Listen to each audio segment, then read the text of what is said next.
சான்றோர் நிறைந்த அவையை வணங்கி இந்த காலை பொழுதில் அழைப்பை ஏற்று வந்திருக்கக்கூடிய விருந்தினர்களுக்கும் சுவைஞர்களாக பங்கேற்றிருக்கின்ற பங்கேற்பாளர்களுக்கும் எனது இனிய வணக்கங்களை உங்கள் கமலப்பாதங்களில் செலுத்த கடமைப்பட்டிருக்கின்றேன். பண்பாளராக கரூர் மண்ணிலே தோன்றி மின் பொறியாளராக பட்டம் பெற்று வடக்கு வாழ்கிறது தெற்கு தேய்கிறது என்கிற காலகட்டத்தில் வடக்கு நோக்கி பயணித்து ரூர்கேலாவில் ஐஐடியில் மூதறிவியல் பட்டம் பெற்று முனைவராக காலகட்டங்களுக்கு உட்படாமல் எப்பொழுதுமே தனித்தன்மை உடைய அவர் குறுகிய காலத்தில் முனைவர் பட்டத்தை பெற்று பெல் நிறுவனத்தில் சேர்ந்து பின்னர் என்ஐடி நாக்பூருக்கு போய் சரி சவுத்துக்கே வந்துடலாம் அப்படின்னு சொல்லிட்டு பிஹெச்டி டெக்ல வந்து மேனேஜ்மெண்ட் சோர்சஸ்ல இருந்துட்டு தன்னை மட்டும் வளர்த்து கொள்ளாமல் வருகின்ற இளைஞர் சமுதாயத்தை வளர்த்தெடுக்க வேண்டும் என்பதற்காக 50 நூல்களை எழுதி எல்லோருக்கும் பயன்படும் விதத்தில் மாணவர்களை மட்டும் ஊக்கப்படுத்தாமல் அரசியல்வாதிகளோடு இணைந்து ஆந்திராவிலே முதல்வருக்கும் பஞ்சாபிலே முதல்வருக்கும் ஆலோசகராக இருந்து கணினி பொறியியலில் எல்லோருக்கும் சென்றடைவதற்காக முன்னின்று செயல்பட்ட ஒரு தமிழ் மண்ணின் மைந்தர். அவருடைய வளர்ச்சி, முதிர்ச்சி, செயல்பாடு அத்தனையும் இணைத்து மக்களுக்கு கொண்டு சேர்க்க வேண்டிய பொறுப்பு தமிழ் மண்ணில் நமக்கு எல்லோருக்கும் இருக்கிறது. ஆதலின் ஒரு சிலராக இணைந்து ஒரு சிறு தேனீ கூட்டமாக சேர்ந்து இது போன்ற ஒரு நிகழ்வை நிகழ்த்த வேண்டும் என்று வேண்டிக் கொண்டோம். அவருடைய இசைவை ஏற்று நாம் இன்று இங்கே குழுமி இருக்கின்றோம். உங்கள் சார்பாகவும் இங்கே மேடையில் இருப்போர் சார்பாகவும் பேராசிரியர் EBG அவர்களை வரவேற்பதோடு வாழ்த்தவும் கடமைப்பட்டிருக்கின்றோம். இந்த நிகழ்விலே கலந்து கொள்வதற்காக நாம் அழைத்தவுடன் நம்மோடு இணைந்து விருந்தினர்களாக இந்த மேடையிலே வீற்றிருக்கின்ற அனைவரையும் வரவேற்பதோடு ஒரு சில அவர்களை பற்றி சொல்லவும் வேண்டும். என மாணவ சமுதாயம் இங்கே வந்திருக்கின்றார்கள். அவர்களுக்கு புரியும் வகையில் நம்முடைய சிறப்பு பேச்சாளர் அவர்கள் பட்டிமன்ற பேச்சாளர் மட்டுமல்ல, நமக்கு எல்லோருக்குமே தெரியும் அவரை பட்டிமன்ற பேச்சாளராகத்தான் நாம் அறிந்திருக்கின்றோம். மாணவ பருவத்திலிருந்து கல்லூரியில் இருந்த போதும் சரி, வழக்குரைஞராக பதிவு செய்ததற்கு பின்னும் சரி, துக்ளக் இதழை பற்றி உங்களுக்கு தெரியும். அரசியல் திறனாய்வோடு சேர்ந்து கலகலப்பும் இருக்கும். பொதுவாகவே இசையில் தான் சரிகம 17 சுப்புடுன்னு ஒருத்தரை பத்தி கேள்விப்பட்டிருப்பீங்க. கேள்விப்படலைன்னா கொஞ்சம் படிங்க. அவர் தான் இருக்கிறதுலே ரொம்ப கிரிட்டிக்கலா யாரையுமே விட்டு வைக்க மாட்டார். சிறந்த ஆசானையும் பிடிப்பார். மாணவர்களுக்கும் தெளிவாக தன்னுடைய அதிர்வை செயல்படுத்தி காட்டுவார். அந்த வகையில் ரௌத்திரம் பழகு என்ற புத்தகம் வெளிவருவதற்கு உடன்பாடாக வாரம் தோறும் அவர்கள் எழுதிய கட்டுரைகளை தொகுத்துத்தான் ரௌத்திரியம் பழகு வந்திருக்கின்றது. அது மட்டுமல்ல, ஆனந்த வீடனிலும் அவர் தொடர்ந்து கட்டுரை எழுதியிருக்கின்றார். நாம் இன்றைக்கு துவங்குகின்ற இந்த இயக்கத்திற்கு முத்தாய்ப்பாக பெண்கள் படும் துயரங்கள், அதை சட்ட நுணுக்கங்களோடு எப்படி அணுக வேண்டும் என்பதற்காக அவர் எழுதிய தொடரை புத்தகமாக இணைத்து வெளியிட்டிருக்கின்றார்கள். அரசியலும் நீதியும் இணைந்ததுதான் ரௌத்திரம் பழகு. பெண்களும் பெண்கள் எதிர்பார்க்கின்ற நீதியும் தான் ஆனந்த விடல் வந்த கட்டுரைகள். அவர் ஒரு பட்டிமன்ற பேச்சாளராக, வழக்காடு மன்ற வழக்குரைஞராக, நீதிக்காக வழக்காடுகின்ற வழக்குரைஞராக, நாவல் ஆசிரியராக, பல்வேறு நிறுவனங்களுக்கு சட்ட ஆலோசகராக, நடுவண் அரசுக்கும் மன்னிக்க வேண்டும், மத்திய அரசுக்கும் மன்னிக்க வேண்டும், ஒன்றிய அரசுக்கும் உறுதுணையாக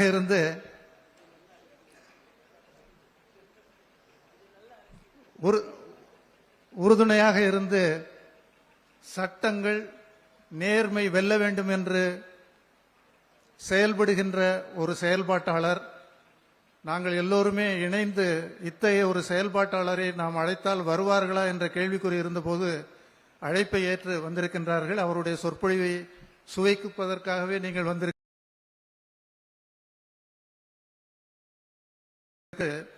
இருவர்கள் வலப்புறமும் இடப்புறமுமாக இங்கே அமர்ந்திருக்கின்றார்கள். பேராசிரியர் தியாகராஜன் அவர்கள் பேராசிரியராக உள்ளே நுழைந்து இணை பதிவாளராகவும் இன்று பதிவாளராகவும் ஐஐடி பாலக்காட்டிலே பணியாற்றிக் கொண்டிருப்பவர். அவரை வரவேற்பதில் பெருமகிழ்வு அடைகின்றோம். கோவை மண்ணுக்கு சொந்தமாக இருக்கக்கூடிய மத்திய அரசு நிறுவனமான சர்தார் வல்லபாய் பட்டேல்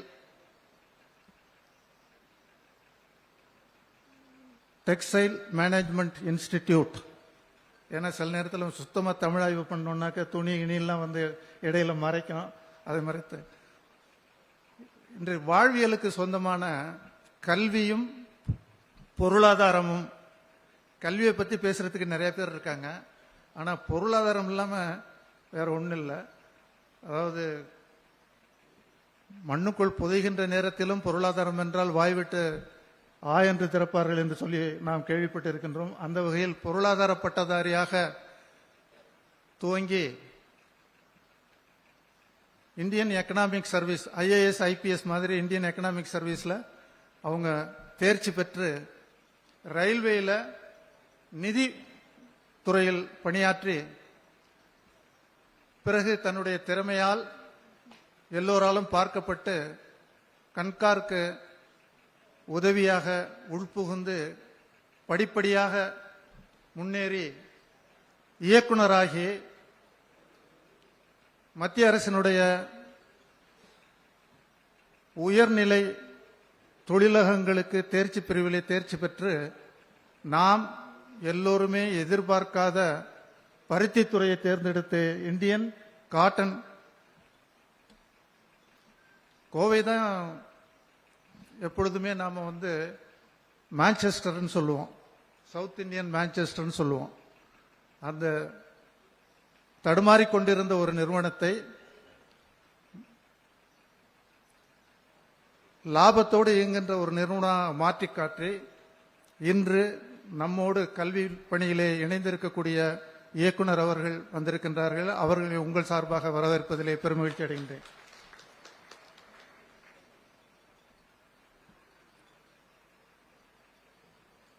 ஹாரிசன் மலையாளத்தில் பணியாற்றி இன்றைக்கு ஐஐடி போன்ற நிறுவனங்களில் ஆலோசகராக இருந்து வருகின்ற அன்பிற்கினிய வெங்கட்ராமன் ஆனந்த் அவர்கள்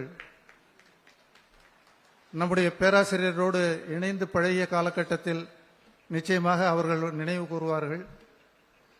பாலகுருசாமியினுடைய ஸ்பெஷாலிட்டியே ஒன்று வந்து பரவலாக எல்லாரோடும் பழகிறது மட்டும் இல்லை, சமமாக இருப்பதோடு மட்டுமின்றி வயிற்றுக்கு சோறிடல் வேண்டும் என்ற ஒரு வேட்கையை சுவையறிந்து அந்தந்தவர்களுக்கு தேவையான இடத்திற்கு அழைத்து சென்று வயிற்றுக்கு சோறிடுபவர் அவர். அந்த வகையில் சோறிடு பிரிவிலே இன்றைக்கு ஃபிக்கியிலும் சிஐயிலும் அவர் பணியாற்றுகின்ற காரணத்தினால் அதற்காகவே வந்திருப்பார் என்று நினைக்கின்றேன். உங்களுக்கு எல்லோருக்குமே மதியம் கிடைக்கும். அந்த வகையில் அவரையும் உங்கள் சார்பாக வரவேற்பதிலே பெருமகிழ்வு அடைகின்றேன். இங்கே மேடையில் இல்லாத ஒருத்தவங்க இருக்காங்க, இந்த EBG ஃபவுண்டேஷனுடைய செயலர், இந்த நிகழ்வினுடைய ஆர்கனைசிங் செக்ரட்டரி. தேனீக்கு சுறுசுறுப்பு சொல்லிக் கொடுக்க வேண்டியதில்லைன்னு சொல்லுவாங்க. அந்த மாதிரி எத்தனை முறை நாம் திருப்பி திருப்பி தேள் கொட்டுவது போல் கொட்டினாலும் அதை பற்றியெல்லாம் கவலைப்படாமல் மனமு வந்து சிரித்த முகத்தோடு 24 மணி நேரமும் நம்ம எல்லாம் இணைத்து செயல்படுகின்ற பிந்து மேனன் அவர்களையும் வருவர் என்று வரவேற்பதோடு நமக்கெல்லாம் வாய்ப்பளித்து இங்கே அமர்வதற்கு எல்லா வசதிகளையும் செய்து கொடுத்து ராமகிருஷ்ணா நிறுவனத்தாருக்கு நன்றி சொல்வதோடு இந்த கலை அறிவியல் கல்லூரியினுடைய முதல்வர். அவருடைய இரு கண்களாக செயல்படுகின்ற ஆசிரிய சமுதாயம், மாணவ சமுதாயம் இருவரையும் இணைத்து உங்கள் அனைவரையும் வருக வருக என்று வரவேற்பதில் உவகை கொள்வதோடு மட்டுமல்லாமல் மேடையில் இருக்கின்ற வரவேற்பை ஏற்று வந்திருக்கக்கூடிய அழைப்பாளர்களுக்கும் சுவிஞர்களுக்கும் எங்களுக்கு எதிரே அமர்ந்திருக்கக்கூடிய பங்கேற்பாளர்களுக்கும் சுவாமி கும்பிடும்போது அர்ச்சகராக இருந்து மலர்களை மெக்கானிக்கலா வீசக்கூடிய அர்ச்சகராக இல்லாமல் ஒரு நல்ல நன்றி சொல்ல வர்றேன் சார். அவசரப்படுறீங்களா? கடைசியா தான் நன்றி சொல்லணும். மனமுருகி கடவுளை வேண்டுகின்ற பக்தனாக உங்களை வரவேற்பதோடு கடைசியாக நன்றி சொல்வதற்காக கோவை மண்ணின் மைந்தர்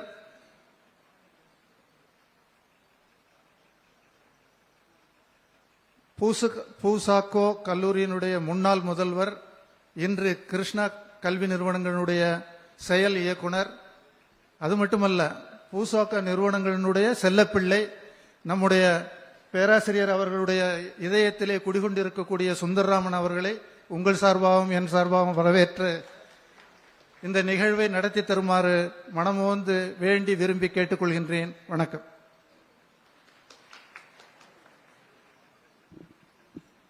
தனது ஒன்றிய பேச்சால் அனைவரையும் ஒருங்கிணைத்து தேன் சுவையாக வாகை சூடும் வரவேற்புரை நல்கிய நமது சிறப்பு விருந்தினர் கற்பகம் பல்கலைக்கழகத்தின் வேந்தர் திரு கே ராமசாமி அவர்களுக்கு நன்றியை தெரிவித்துக் கொள்கிறோம்.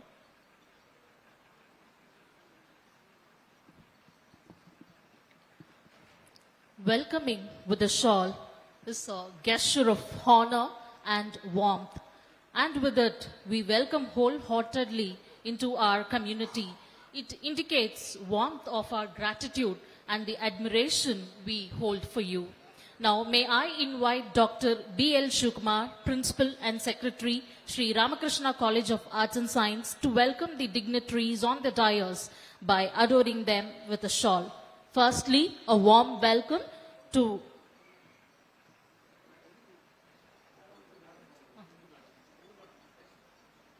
I request Dr. Bindu Vijay Kumar to honor our guest, Dr. Ali Rani. I also request Dr. Bindu Vijay Kumar to honor our guest, Advocate K. Sumati, with a shawl.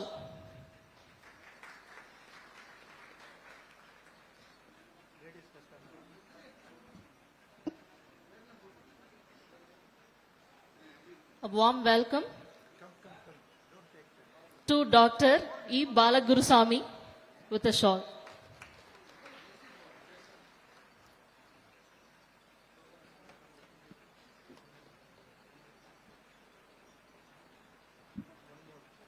Warm welcome to Dr. K. Sundaraman, CEO of Sri Krishna Institutions.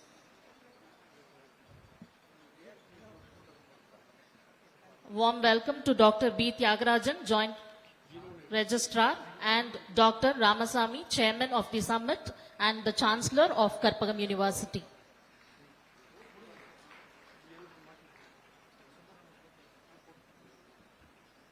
It is a momentous occasion, one that marks the beginning of new chapter, the release of EBG Foundation Socio Innovation Summit logo, to be happened here on this stage by the dignitaries on the dais.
Thank you, dignitaries.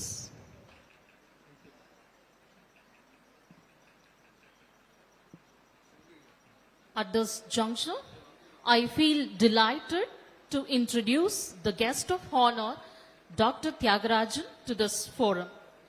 Dr. Tyagarajan B is a seasoned professional with over 24 years of experience in academic administration and teaching, currently serving as the Joint Registrar at the Indian Institute of Technology, Palakkad, with over 300 organized events and contributions to more than 100 guest lectures.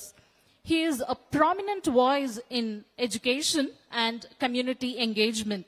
He is committed to give back to society and nurture future generations.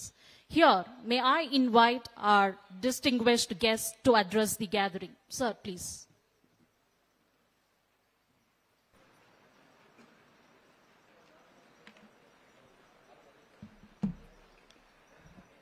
Respected Professor Balagurusami, Sumati Madam, ரொம்ப நாள் கனவு எனக்கு அவங்கள பார்க்கணும்னு இன்னைக்கு பார்த்துட்டேன். Thank you very much for being here and honoring us. Dr. Sundararaman sir, CEO of Krishna Institutions, Allirani Madam, Director of SVP ISTM, and Anand Venkatraman sir, and Professor Ramaswamy sir, VC of Karpagam University. So, இவ்வளோ பேர் ஸ்டேஜில் இருக்காங்க. I am the junior most among all of you. So, thank you for this opportunity, Professor sir, Balagurusami sir. இன்னைக்கு women empowerment, women enrichment to the society அப்படிங்கிற தீம்ல வந்து we are going to hear some good talks, especially from the keynote speaker, Sumati madam. ஒரு prelude மாதிரி I just give some thoughts on this. What actually I understand, or in my opinion, what women empowerment could be. Women empowerment அப்படின்னு சொன்னோன்னே நமக்கு வந்து முதல்ல நமக்கு ஞாபகம் வரக்கூடியவர் வந்து மகாகவி பாரதியார். எவ்வளவு அழகா சொல்றார், பெண் விடுதலை வேண்டும் அப்படிங்கிறார். எவ்வளவு அழகான ஒரு வரிகள். 120 வருஷத்துக்கு முன்னாடி அவரோட he was beyond his times. எவ்வளவு ஒரு அருமையான சிந்தனைகளை வந்து எங்க திரும்பினாலும் அவரோட கவிதைகள் எடுத்து பார்த்தீங்கன்னா எங்க திரும்பினாலும் வந்து பாரதியார் பெண்ணுரிமை பத்தியும் பெண்ணியத்தை மட்டும்தான் பத்தி பேசுவார். அவ்வளோ அருமையான ஒரு வரிகள். இப்போ கேட்டோம்னாலும் நம்ம கூஸ் பம்ப்ஸ் வரும், நம்ம மயிர்கூச்செறிய வைக்கும் ஒரு பாடல்கள். அந்த அளவு வந்து சொன்ன ஒரு கவிஞர். ஏட்டையும் பெண்கள் தொடுவது தீமையென்றெண்ணி இருந்தவர் மாய்ந்து விட்டார் அப்படிங்கிறார். மாதர் தம்மை இழிவு செய்யும் மடமையை கொளுத்துவோம் அப்படின்னார். இன்னி வரைக்கும் நிறைய குற்றங்கள் நடந்துட்டு இருக்கு, நம்மளை சுத்தி நம்மளை பார்த்துட்டு தான் இருக்கோம். சட்டத்தினால அணுகிறோம், எல்லாம் பண்றோம். பட் எங்கேயோ ஏதோ ஒரு பிரச்சனை இருக்கு, இன்னும் நிறைய குற்றங்கள் நடந்துட்டு இருக்கு. அது வந்து நம்ம வந்து we have to empower the women and we have to somehow control it and give real empowerment to the women. பட்டங்கள் ஆள்வதும் சட்டங்கள் செய்வதும் பாரினில் பெண்கள் நடத்த வந்தோம். இங்கே ஒரு பட்டங்கள் ஆளும் பெண்மணி இருக்காரு நம்ம முன்னாடி. ஸோ பாரதியார் சொன்ன அந்த 120 வருஷத்துக்கு முன்னாடி சொன்ன அந்த தாட்ஸ் வந்து இன்னைக்கும் வந்து எவ்வளோ அளவு உண்மையா இருக்கு, எவ்வளோ வந்து உண்மையா நம்ம வந்து இம்ப்ளிமெண்ட் பண்றோம் அப்படிங்கிறது வந்து ரொம்ப ஒரு பெரிய ஒரு விஷயம். நான் ஜஸ்ட் 3 விஷயத்தை பத்தி தான் பேச போறேன் இன்னைக்கு. இந்த விமன் எம்பவர்மெண்ட் அப்படிங்கறது இவல்யூஷன் எங்க ஆரம்பிச்சது? ஃபர்ஸ்ட் வந்து patriarchy. Charity begins at home அப்படிம்போம். Patriarchy also begins at home. வீட்டில் தான் நம்ம வந்து முதல்ல வந்து விமன் எம்பவர்மெண்ட் அப்படிங்கிற கான்செப்டை வந்து நம்ம வந்து கொண்டு வரணும். அதுக்கப்புறம் தான் நம்ம வந்து society, education system and community, அதெல்லாம் செகண்டரி டெர்ஷரி தான். ஸோ வீட்டில் நம்ம என்ன பண்றோம்? ஜெண்டர் ரோல்ஸ் கிரியேட் பண்ணி வி ஆர் சேயிங் தட் ஆண்கள்னா இப்படி இருக்கணும், பெண்கள்னா இப்படி இருக்கணும், ஆண்கள்னா இது செய்யணும், பெண்கள்னா இது செய்யணும். இப்படி வந்து ரொம்ப இன்னைக்கும் இருக்கு, சொசைட்டில இருக்கு. இப்படிதான் இருக்கணும், இப்படிதான் பண்ணணும் அப்படிங்கிற மாதிரி ஒரு தாட்ஸ் வந்து இன்னும் மேல் டாமினன்ட் சொசைட்டில இன்னும் இருக்கு. ஸோ ஃபர்ஸ்ட் பேட்ரியார்கி அப்படிங்கிறது வீட்டில் ஸ்டார்ட் ஆகுது. That should be controlled or that should be taken care of, addressed. இதை யார் அட்ரஸ் பண்றது? Parents, spouses, husband, wife. ஒரு 15 days முன்னாடி என்னோட ஃப்ரெண்ட் ஒருத்தர் பார்த்தேன். அவர் வந்து ஹி வாஸ் ஆஸ்கிங், தியாகராஜன் நீங்க வந்து நிறைய டாக்ஸ் எல்லாம் கொடுக்குறீங்க, எல்லாம் பண்றீங்க, ஓகே, வீட்டில் வந்து நீங்க உங்க ஒய்ஃப்க்கு ஹெல்ப் பண்றீங்களா அப்படின்னு. நான் வந்து பண்ண மாட்டேன் சார், வீட்டிலலாம் நான் இந்த ஹெல்ப் பண்ண மாட்டேன், I don't do that. he was staring at me. என்ன சார் நீங்க வந்து ப்ரீச் மட்டும் தான் பண்றீங்களா, ப்ராக்டிஸ் பண்ண மாட்டீங்களா? தென் ஐ டோல்ட் him, நான் எதுக்கு ஹெல்ப் பண்ணணும் வீட்டில்? ஒரு காஃபி டம்ளர் நான் காஃபி குடிச்சேன்னா அந்த காஃபி டம்ளர் கிளீன் பண்ண வேண்டியது என் வேலை, அது ஹெல்ப் கிடையாது. So people who think that they are helping their spouse, either way, husband to wife or wife to husband, it is not a help. Please understand, it is a contribution, it is a part of your duty in the home. அவங்க ஒரு வேலை பண்ணா நீங்க இன்னொரு வேலை பண்ணா, அங்கதான் வந்து அந்த empowerment, real enrichment to the எம்பவர்மெண்ட்ங்கிறது அங்கதான் ஸ்டார்ட் ஆகுது. That is why I always say charity begins at ஹோம்னு சொல்ற மாதிரி empowerment also begins at home. First அங்க ரோல் மாடலா நம்ம கிரியேட் பண்ணுவோம். எவ்வளவு பேர் நம்ம வீட்டுல வந்து அந்த மாதிரி பண்றோம், எவ்வளவு பேர் வீட்டை பெருக்கி துடைக்கிறோம், எவ்வளவு பேர் வீட்டுல பாத்திரம் விளம்புறோம், எவ்வளவு பேர் வீட்டுல வந்து ஒய்ஃப்க்கு வந்து நம்ம வந்து அவங்க செய்யறாங்க, நம்மளும் வந்து அந்த ரோலை வந்து பிளே பண்ணணும் அப்படிங்கிற எவ்வளவு பேர் பண்றோம். ரொம்ப வெரி ஃபியூ. இன்னும் சொசைட்டில வந்து அந்த மேல் டாமினன்ஸ் இருக்கு. I could see that, I could sense that.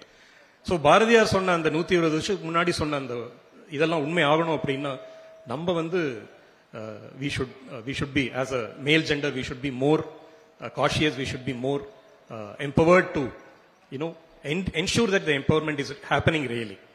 And the parental mindset and spouse mindset, in the mindset எல்லாம் கொஞ்சம் கொஞ்சம் we have to just keep changing it. Second வந்து ஈக்குவாலிட்டி. ஈக்குவாலிட்டிங்கிற கான்செப்ட் வந்து நம்ம நிறைய பேசுறோம். எல்லாம் வந்து இவங்களும் அவங்களும் equal, gender wise there is no gender. நிறைய இப்போ இன்ஸ்டிடியூஷன்ஸ்லாம் பார்த்தீங்கன்னா ஜெண்டர் டிஸ்கிரிமினேஷன் அண்ட் இந்த மாதிரி வந்து இருக்கக்கூடாது அப்படின்லாம் வந்து நிறைய கமிட்டிஸ் இருக்கு, lot of things. But all of them in my opinion are just in papers.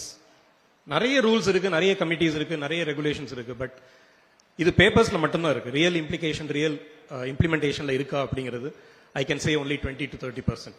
It is not even close to 50%. So இது வந்து நம்ம we should take care of. இதுல இந்த பேட்ரியார்கி அப்படின்னு சொல்லும்போது என்னென்ன கான்செப்ட்ஸ் இதுல வருது, என்னென்ன கேட்டலைசிங் ஃபேக்டர்ஸ் வருது அப்படின்னு பார்க்க போனோம்னா, socialization. Are we allowing people to socialize, are we allowing our women to socialize அப்படின்னா again it's a question mark. இப்போ வந்து ஃபார் எக்ஸாம்பிள் நான் வேலைக்கு போறேன், ஒய்ஃபும் வேலைக்கு போறாங்க. அவங்க வந்து பிரைவேட் இண்டஸ்ட்ரியில ஒர்க் பண்ணிட்டு இருக்காங்க கோயம்புத்தூர்ல.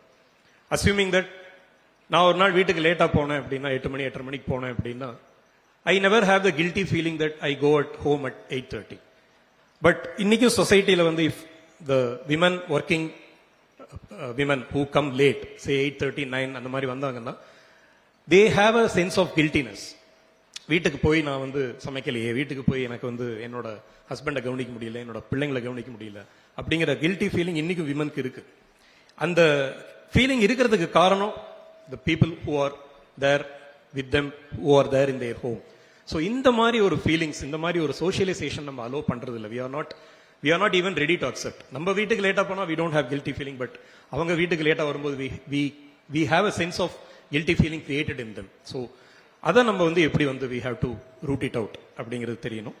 Then cultural narratives, lot of cultural narratives are bothering us every day. Restrictions, so many restrictions around them. Gender roles, நான் சொன்ன மாதிரி எக்ஸ்பெக்டேஷன்ஸ், பிஹேவியர் இப்படி தான் இருக்கணும், இவங்க இந்த வேலையை செய்யணும், ஆண்கள் இந்த வேலையை செய்யக்கூடாது, பெண்கள் இந்த வேலையை செய்யக்கூடாது, ஆண்கள் இந்த வேலையை தான் செய்யணும் அப்படின்னா இன்னும் ஜெண்டர் ரோல்ஸ் வந்து நிறைய it's very dominant in our own homes. And work place inequality is much more. For example இப்போ ஒரு இண்டஸ்ட்ரி இல்லாட்டி ஒரு ஆர்கனைசேஷன் எடுத்துட்டீங்கன்னா, men and women both share the same workload, but if you take the the monetary returns, it is comparatively to women it is very less. இன்னைக்கு இது நடக்குது, இது வந்து யாரும் மறுக்க முடியாது.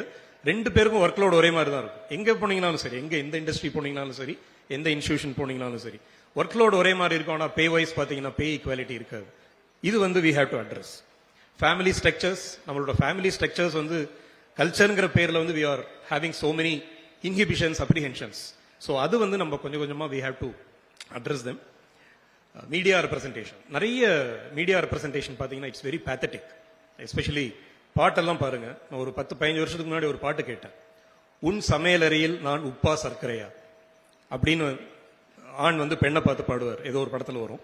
பெண் வந்து திருப்பி ஆண் பார்த்து பாடுவாங்க, உன் படிக்கிற அறையில் நான் கண்களா புத்தகமா அப்படி. அப்போ வந்து இதுல இருந்து என்ன தெரியுது அப்படின்னா, பெண்கள்னா சமைக்கணும், ஆண்கள்னா படிக்கணும். இது வந்து ஒரு பாடல் மூலமா நமக்கு வந்து சொல்றாங்க. இந்த பாட்டை ரசிக்கிறவங்க இருக்காங்க. இதோட ஒரு மோசமான ஒரு பாட்டு எழுதியிருக்காங்க, அடிடா அவளை உதடா அவளை, இப்படி எல்லாம் பாட்டு வருது. இதெல்லாம் நம்ம ரசிக்கிறோம், இதெல்லாம் ரசிச்சு கேட்கிறோம். இப்படி இருக்கும்போது where we are lagging behind, where we are we really bothering about people.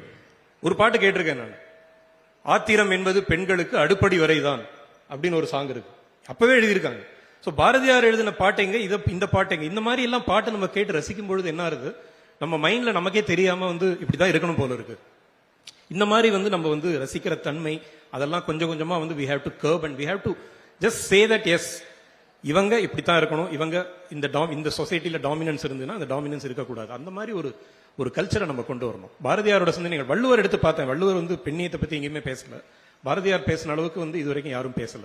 Kannadasan கூட அவ்வளவா பெண் உரிமையை பத்தியோ இல்ல விமன் எம்பவர்மெண்ட் பத்தியோ ரொம்ப பேசல. பட் பாரதியார் பேசின அளவுக்கு அந்த கவிதைகள் அந்த வரிகளை நம்ம உண்மையாக்கணும் அப்படின்னா அதுதான் நம்ம ரியல் ட்ரிபியூட் பாரதியாருக்கு கொடுக்கிற ஒரு ட்ரிபியூட்டா இருக்கும். பேரண்டல் மைண்ட் செட் அப்படின்னு ஒரு பாயிண்ட் எனக்கு வருது. பேரண்டல் மைண்ட் செட் அப்படிங்கும்போது வீட்டில் இப்ப பாத்தீங்கன்னா நிறைய வீடுகளில் 20 வயசு ஆயிடுச்சுன்னா முதல்ல கல்யாணம் பண்ணி கொடுக்கணும், என்னோட கடமை அப்படிங்கிற பேரண்டல் மைண்ட் செட் இன்னைக்கும் பேரண்ட்ஸ்க்கு இருக்கு. இது முதல்ல மாறணும்.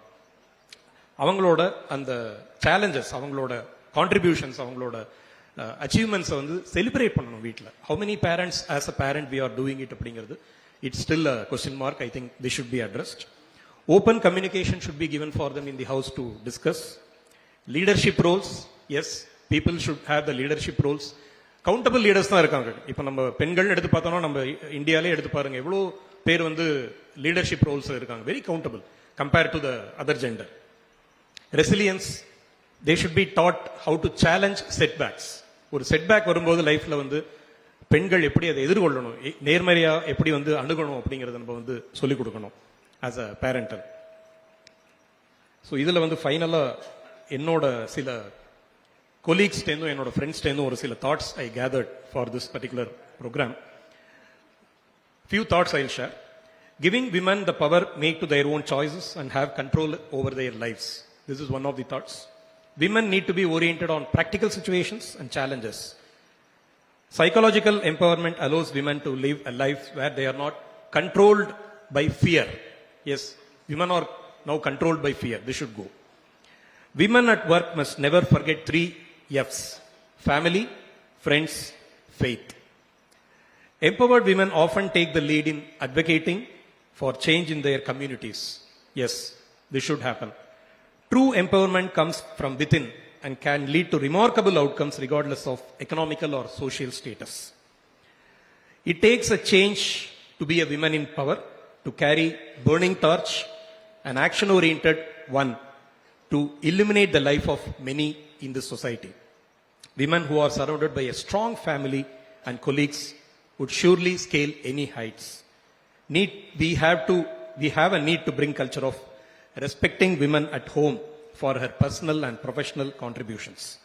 Foster a safe, respectful, supportive workplace when they are in workplace. Women safety in public is very, very concerning even now. And lending ear to a woman will allow us to know that what they need, because empowerment begins with listening to people.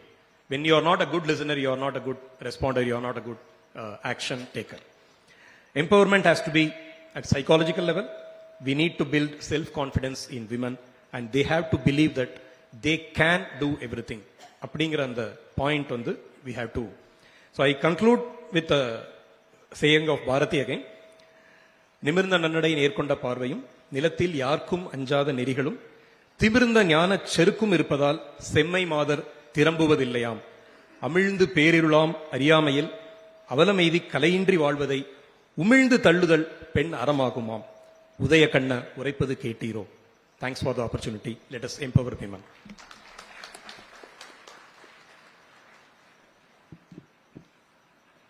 பெண்களுக்கான சுதந்திரம், பெண்களுக்கான அதிகாரத்துவம், பெண்களுக்கான பாதுகாப்பு பாரதியின் பாட்டிலும் பாரினில் இருக்கும் வீட்டிலும் இருக்கின்றது. பெண்களுக்கான பாதைமைப்பம் ரசிக்கும் பாட்டாலும் படிக்கும் ஏட்டாலும் என்று சிறப்புரை நல்கிய நமது சிறப்பு விருந்தினர் டாக்டர் பி தியாகராஜன் அவர்களுக்கு நன்றி தெரிவித்துக் கொள்கிறோம்.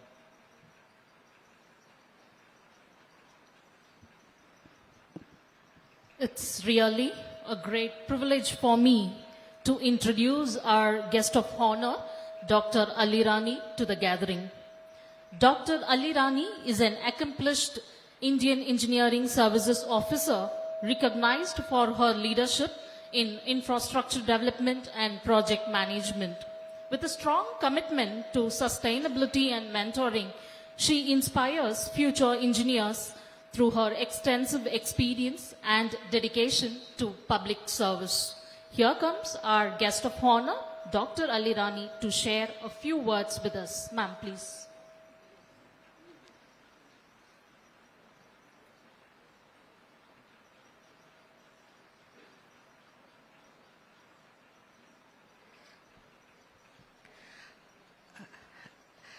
Respected Professor Thiru Balagurusami, and all the other, in the interest of time, all the other dignitaries on the dais, and the other dignitaries and participants in the audience, a very good morning to all of you.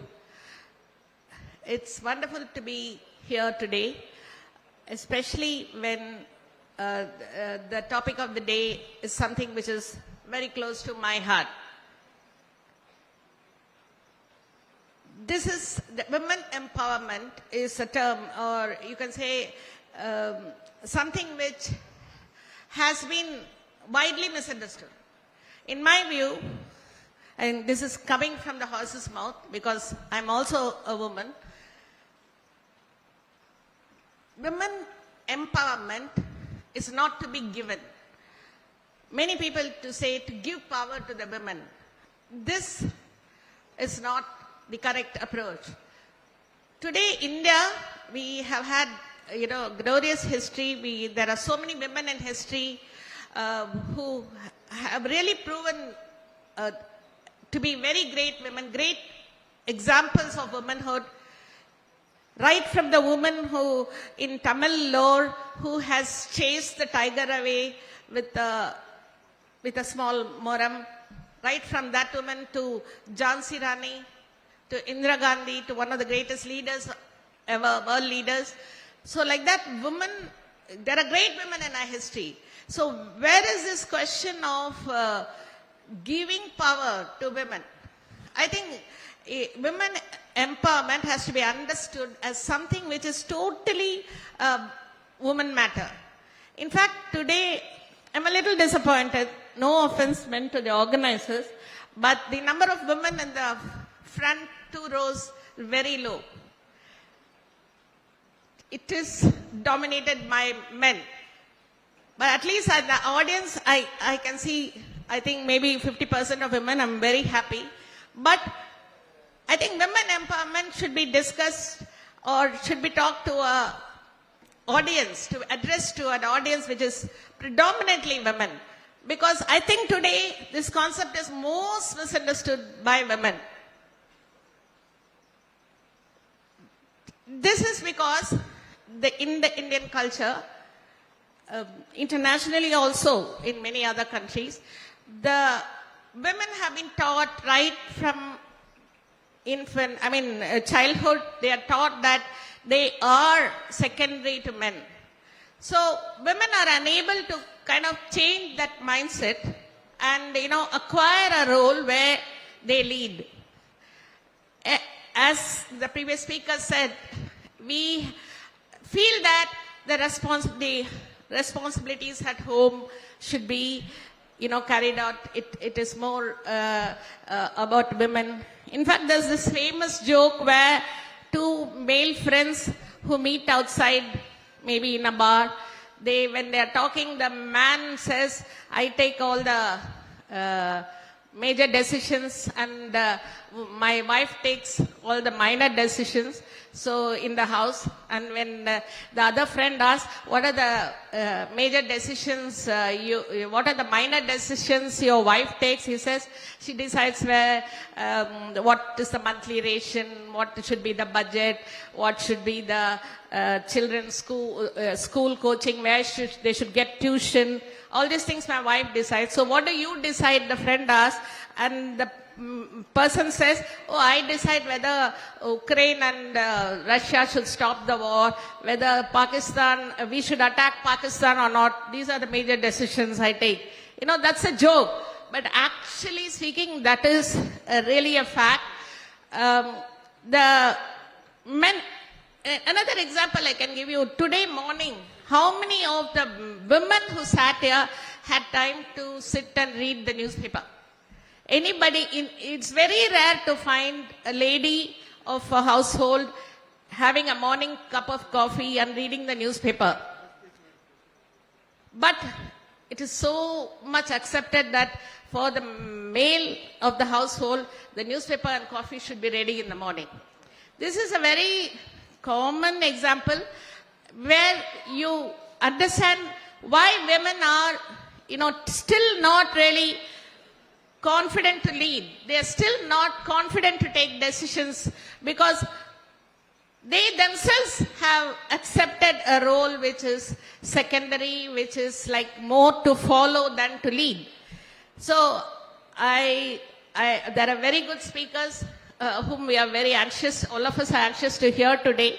But in my view, I would only like to say that it is the women who have to kind of acquire the power. It is not, nobody should wait for power to be given to them. There is, power is sometimes a very negative sounding word. In fact, it may even hassle the opposite sex when you say that, no, I need power. There could be a lot of misunderstanding when somebody says, I need power. So power itself has a negative connotation here. So I would say that it is for the women to come into being, come into their own, take their decisions, and stand by them, instead of cowering down, whether it is the parents, whether it is the husband, whether it is even the children. The women easily cow down. They don't want to kind of stick by the decision. Then, you get this bad, kind of people say that, no, she's a very arrogant woman. She won't listen to anyone. She will take her own decisions and she will stick by it. All these things are seen as a very wrong thing to happen to a woman. But I think that high time women shed these inhibitions. You don't have to really worry so much about what people may think of you. Whether you have the right to do that. These kind of inhibitions the women should shed and take, and once they start taking decisions, starting from, a small decision like maybe spend a couple of evenings in a household, if there is a woman, a wife, she should not feel so guilty about spending a couple of evenings with her friends, going out, telling her husband and in-laws, okay, today I am going to film with my group of friends. There should not be a hesitation to do that. Right from that decision to making a choice of a career. Even today, I'm surprised that many women who are getting married say, no, I have to stop working because my in-laws don't want me to work. They want me to be at home. Even today, so shocking it is happening. So this is where the women have to kind of take power, not wait for it to be given. It is not about giving, it's about taking. So I wish that all the women here make a good start. It's better to start early, especially if some of you here have children, whether it's men or women. I'm addressing you both. If you have women in the home, please do not discriminate. You must treat your sons and daughters equally, and then there is no need then to have such meets to discuss women empowerment. Thank you very much.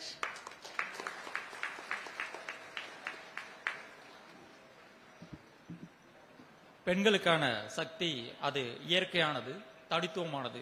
சிறப்புரை நல்கிய doctor Alliraani IAS அவர்களுக்கு நன்றி தெரிவித்துக் கொள்கிறோம். அடுத்தபடியாக நம்மிடையே இருக்கிறார் EBG அறக்கட்டளையின் நிறுவனர், இம்மாநாட்டின் காரணகர்த்தா டாக்டர் பாலகுருசாமி ஐயா அவர்கள் நம்மிடையே ஒரு சிறப்புரை நிகழ்த்துவார்.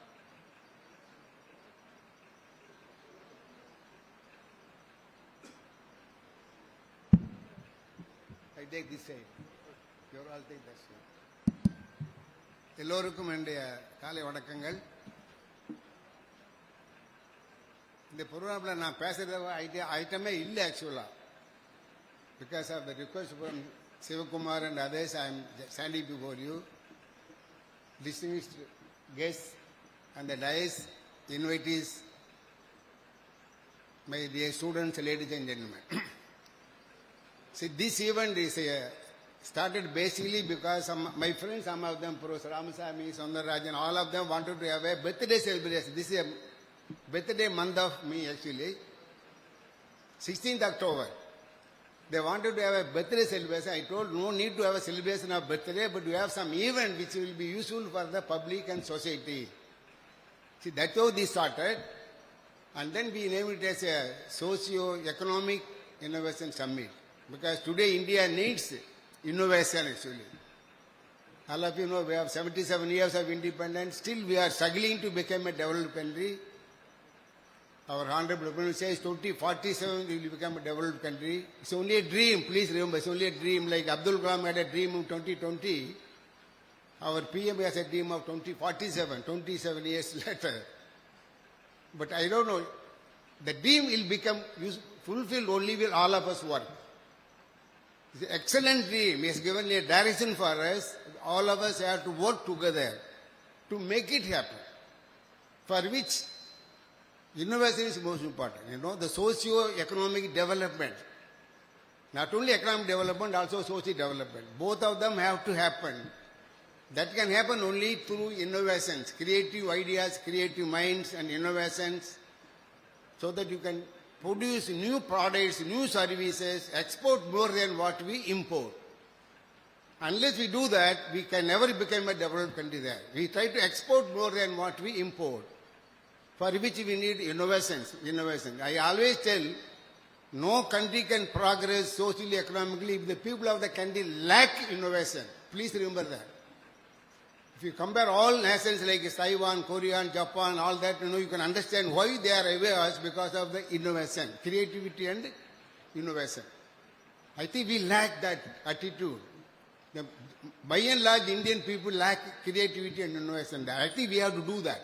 So that is the idea behind this summit, where we start somewhere, make everybody think creatively, innovatively, do something new, so that we can produce some new ideas, new products, new services to make India a developed country, if not today, maybe after 20 years now. That's what the idea of this socio-innovation. Socio-innovation means social impact, you know. Any innovation could have an impact on the society and the people. So we start this year's theme as empowering women and enriching the society there. As all of them told, we have 50% of the population belong to them. Unless they are creative, they are innovative, they contribute equally, we can never become developed country there. So the participation of women is equally important to make India a developed country there.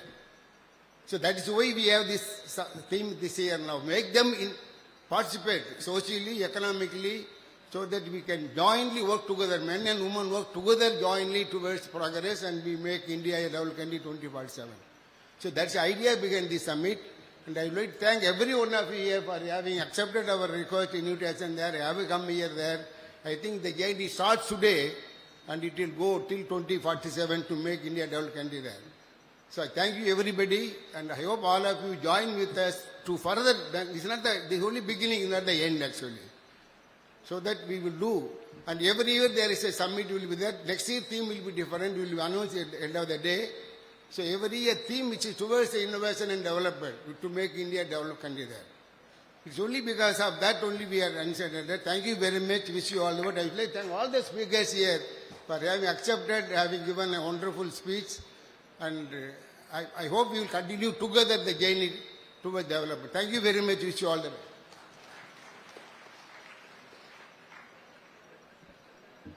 ஐயா அவர்களின் அகவை மாதம் இது, புதுமைக்கான தேடல் இது, புதியன படைப்போம் அரிதன இருப்போம் என்று ஐயா அவர்களின் சிறப்புரை அற்புதமாக இருந்தது.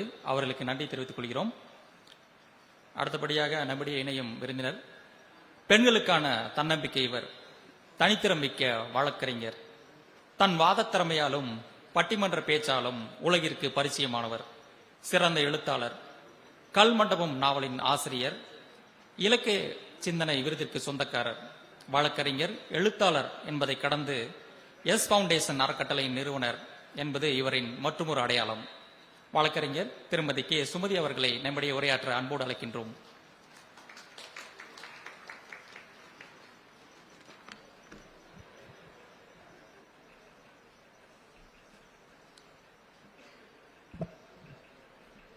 ப்ரொஃபஸர் பாலகுருசாமி அவர்கள் உள்ளிட்ட சான்றோர் நிறைந்த மேடையிலே வீற்றிருக்கக்கூடியவர்களுக்கும் சபைக்கும் எனது பணிவான வணக்கம். இந்த நிகழ்ச்சி தொடங்குனதுலேருந்து இப்ப வரைக்கும் நான் பார்த்துட்டு இருக்கேன். there is a grim silence அப்படின்னுவாங்க பார்த்தீங்களா, ஆடிட்டோரியத்தில் அந்த மாதிரி ஒரு grim silence இருக்கு. பெருவாரியா இங்க இருக்கவங்க எல்லாம் ஸ்டூடெண்ட்ஸ் நினைக்கிறேன். am I right? Okay. Faculty and I think many of them are students also, sir. Students. Okay. நீங்க எவ்வளவு பேர் இந்த டாக்குமெண்ட்ரி பார்த்திருப்பீங்கன்னு எனக்கு தெரியல. இந்தியன் நேவியை பத்தி ஒரு டாக்குமெண்ட்ரி வரும். It's a wonderful documentary. இது வரைக்கும் நீங்க பார்க்கலனாக்க தயவுசெய்து அந்த டாக்குமெண்ட்ரியை போய் பாருங்க. அதுல ஒரு போர்ஷன் வரும். நேவியில சேர்ந்த உடனே ஃபர்ஸ்ட் டே வந்து அந்த ட்ரெயினர் வந்து என்ன பண்ணுவார், அந்த கமாண்டன்ட் அந்த நேவியில சேர்ந்திருக்க ஸ்டூடெண்ட்ஸ் எல்லாம் வந்து they will assemble. உங்களுக்கு எதனா கிரீவன்ஸ் இருந்தாக்க சொல்லலாம் அப்படிம்பாரு. நாளைக்கு வந்து உங்களுக்கு என்னென்ன கிரீவன்ஸ் இருந்தாக்க you can let the commander thing know about it அப்படின்வாரு.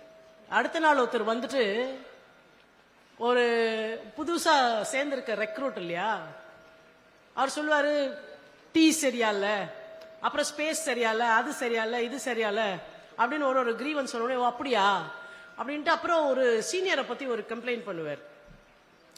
ஓ அப்படியான்னு சொல்லிட்டு கிரவுண்டை சுத்தி 10 ரவுண்ட் ஓடு அப்படிம்பாரு. ஓடிட்டு வந்த உடனே கேட்பாரு, ஓடிட்டு வந்தியே ஹவுஸ் த ஜோஷ் அப்படிம்பாரு.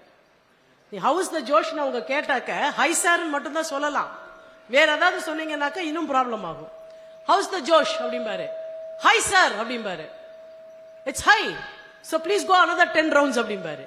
திருப்பி வந்தோடனே ஹவுஸ் த ஜோஷ் அப்படிம்பாரு. ஹை சார் அப்படிம்பாரு.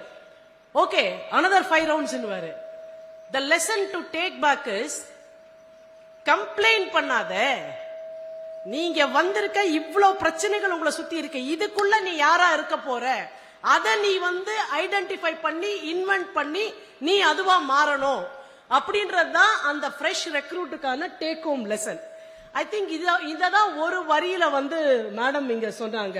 பவர் என்பது யாரும் நமக்கு கொடுப்பது கிடையாது, அது நாமளே நமக்கு எடுத்துக்கிறது தானே தவிர யாரும் கொடுத்து விமனுக்கு வர்றதுக்கு பேர் பவர் கிடையாது. Since the audience are very very grim still, how is the Josh? பத்தாது. How is the Josh? பத்தாது. How is the Josh? Audience நீங்க ஹை சொல்லாட்டி நான் வந்து கண்டினியூ பண்ண மாட்டேன். How is the Josh? Yes. See, எப்பவுமே மேடையில ஒருத்தர் பேசுறதுன்றது, மேடையில யாரோ ஒருத்தருக்கு ஒரு 30 நிமிஷம் கொடுத்துருக்காங்க இல்ல 15 நிமிஷம் கொடுத்துருக்காங்க, அவங்க பேசிட்டு போறது இல்ல, நாம என்ன இன்டராக்ட் பண்றோம் அப்படின்றது தான். The women empowerment அப்படின்றது எனக்கு இன்னைக்கு கொடுத்த டாபிக். இந்த டாபிக் பல தடவை நீங்க கேட்டிருப்பீங்க, பல பேர் பேசி கேட்டிருப்பீங்க, நான் பேசியும் கூட நீங்க கேட்டிருக்கலாம். பட் என்ன இவ்வளவு வருஷம் ஆயிடுச்சு, இண்டிபெண்டன்ஸ் வந்து கிட்டத்தட்ட வந்து இவ்வளவு ஆண்டுகள் நம்ம பயணப்பட்டுட்டோம், இன்னமும் நாம எம்பவர்மெண்ட்டை பத்தி பேசிட்டு இருக்கோம். இன்னும் எங்க நாம இருக்கோம், ஏன் நாம இங்கதான் இருக்கோம், எது அந்த ட்ரிகரிங் பாயிண்ட்? இப்போ ஒரு உடம்பு சரியில்லைனாக்க திரும்ப நம்மள வேரியஸ் டெஸ்ட்டுக்கு போட்டு பார்த்து டயக்னோஸ் பண்ணி, ஓ இந்த ரிப்போர்ட்ல கண்டுபிடிச்சோம் இதுதான் வைரஸ் கண்டுபிடிப்பாங்கல்ல. So what is that virus? எந்த வைரஸ் பெண்ணினுடைய முன்னேற்றத்தை இல்ல பெண்ணினுடைய வளர்ச்சியை இல்ல பெண்ணினுடைய அந்த ஆதிக்கத்தை தடுத்து நிறுத்துற அந்த வைரஸ் எது? ரொம்ப எளிமையான டேர்ம்ல கேட்கணும்னா who is the black sheep or what is the black sheep? இந்த பாயிண்ட நம்ம கண்டுபிடிச்சிட்டோம்னாக்க நம்மளால இந்த மொத்த இஷ்யூவையும் அப்படி கடந்துட முடியும். So what is the black sheep or who is the black sheep? Sir வந்து முதல்ல பேசும்போது ப்ரொஃபசர் சொன்னாரு, மனதில் ஒரு வேண்டும்னு பாரதியாரோட பாட்டை எடுத்து பாரதியார் அதிகம் ரிலை பண்ணாரு. பெண் விடுதலை வேண்டும்னாரு. அதுக்கு 2 வரிக்கு முன்னாடி அவர் சொன்னதுதான் சார் இன்னும் முக்கியம். கண் திறந்திட வேண்டும், காரியத்தில் உறுதி வேண்டும். அது 2 இல்லாம பெண் விடுதலை வேண்டும் வந்தா விளங்காது. அப்ப இந்த கண் திறந்திட வேண்டும், காரியத்தில் உறுதி வேண்டும். இப்ப கண்ணு திறந்தாச்சு, காலேஜுக்கு இவ்வளவு பெண்கள் படிக்க வராங்க, நிறைய பட்டம் வாங்குறாங்க, பெரிய வேலைக்கும் போறாங்க, இல்ல பெரிய வேலைக்கு போற இடத்துக்கு தங்களை தகுதிப்படுத்திக்கிறாங்க. அப்ப எங்க மிஸ் ஆச்சு? இது இவ்வளவு நடந்திருக்குல்ல. சரி, 100% பெண்கள் முன்னேறணும்னா 40% தான் இல்ல 30% தான் பெண்கள் படிச்சிருக்காங்கன்னு வச்சுக்கலாம். படிச்ச அந்த 30% இன்டாக்டா இருக்கணும்ல, மீதி 70 நம்ம ரெடி பண்ணலாம்னா, இல்ல படிச்ச 30லயே நமக்கு 10 தான் கரெக்டா மேல வந்திருக்கு, மீதி 20% வெளியில வரல. அப்ப எங்க இது மிஸ் ஆகுது? இந்த 20 எங்க ஃபெயில் ஆகுதுன்னு நம்ம கண்டுபிடிக்காம மீதி 70 நம்ம ரெடி பண்றதுன்றது மெக்கானிக்கல் growth தான் இருக்குமே தவிர ஆக்சுவல் டெவலப்மெண்டா இருக்காது. அப்ப இந்த மெக்கானிக்கல் growth விட்டுட்டு நம்ம ஆனஸ்டா ஒரு growthக்கு நம்மள எடுத்துன்னு போனோம்னா எது நமக்கு முக்கியமா இருக்கு?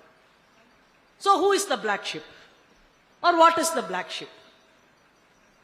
சார், நீங்க திரும்ப திரும்ப திரும்ப ஒரு வாழ்க்கையை முடிவு பண்ணீங்கன்னாக்கா, ஒரு ஆணினுடைய வாழ்க்கையை எதை வச்சு முடிவு பண்றீங்க, ஒரு பெண்ணினுடைய வாழ்க்கையை எதை வச்சு முடிவு பண்றீங்க?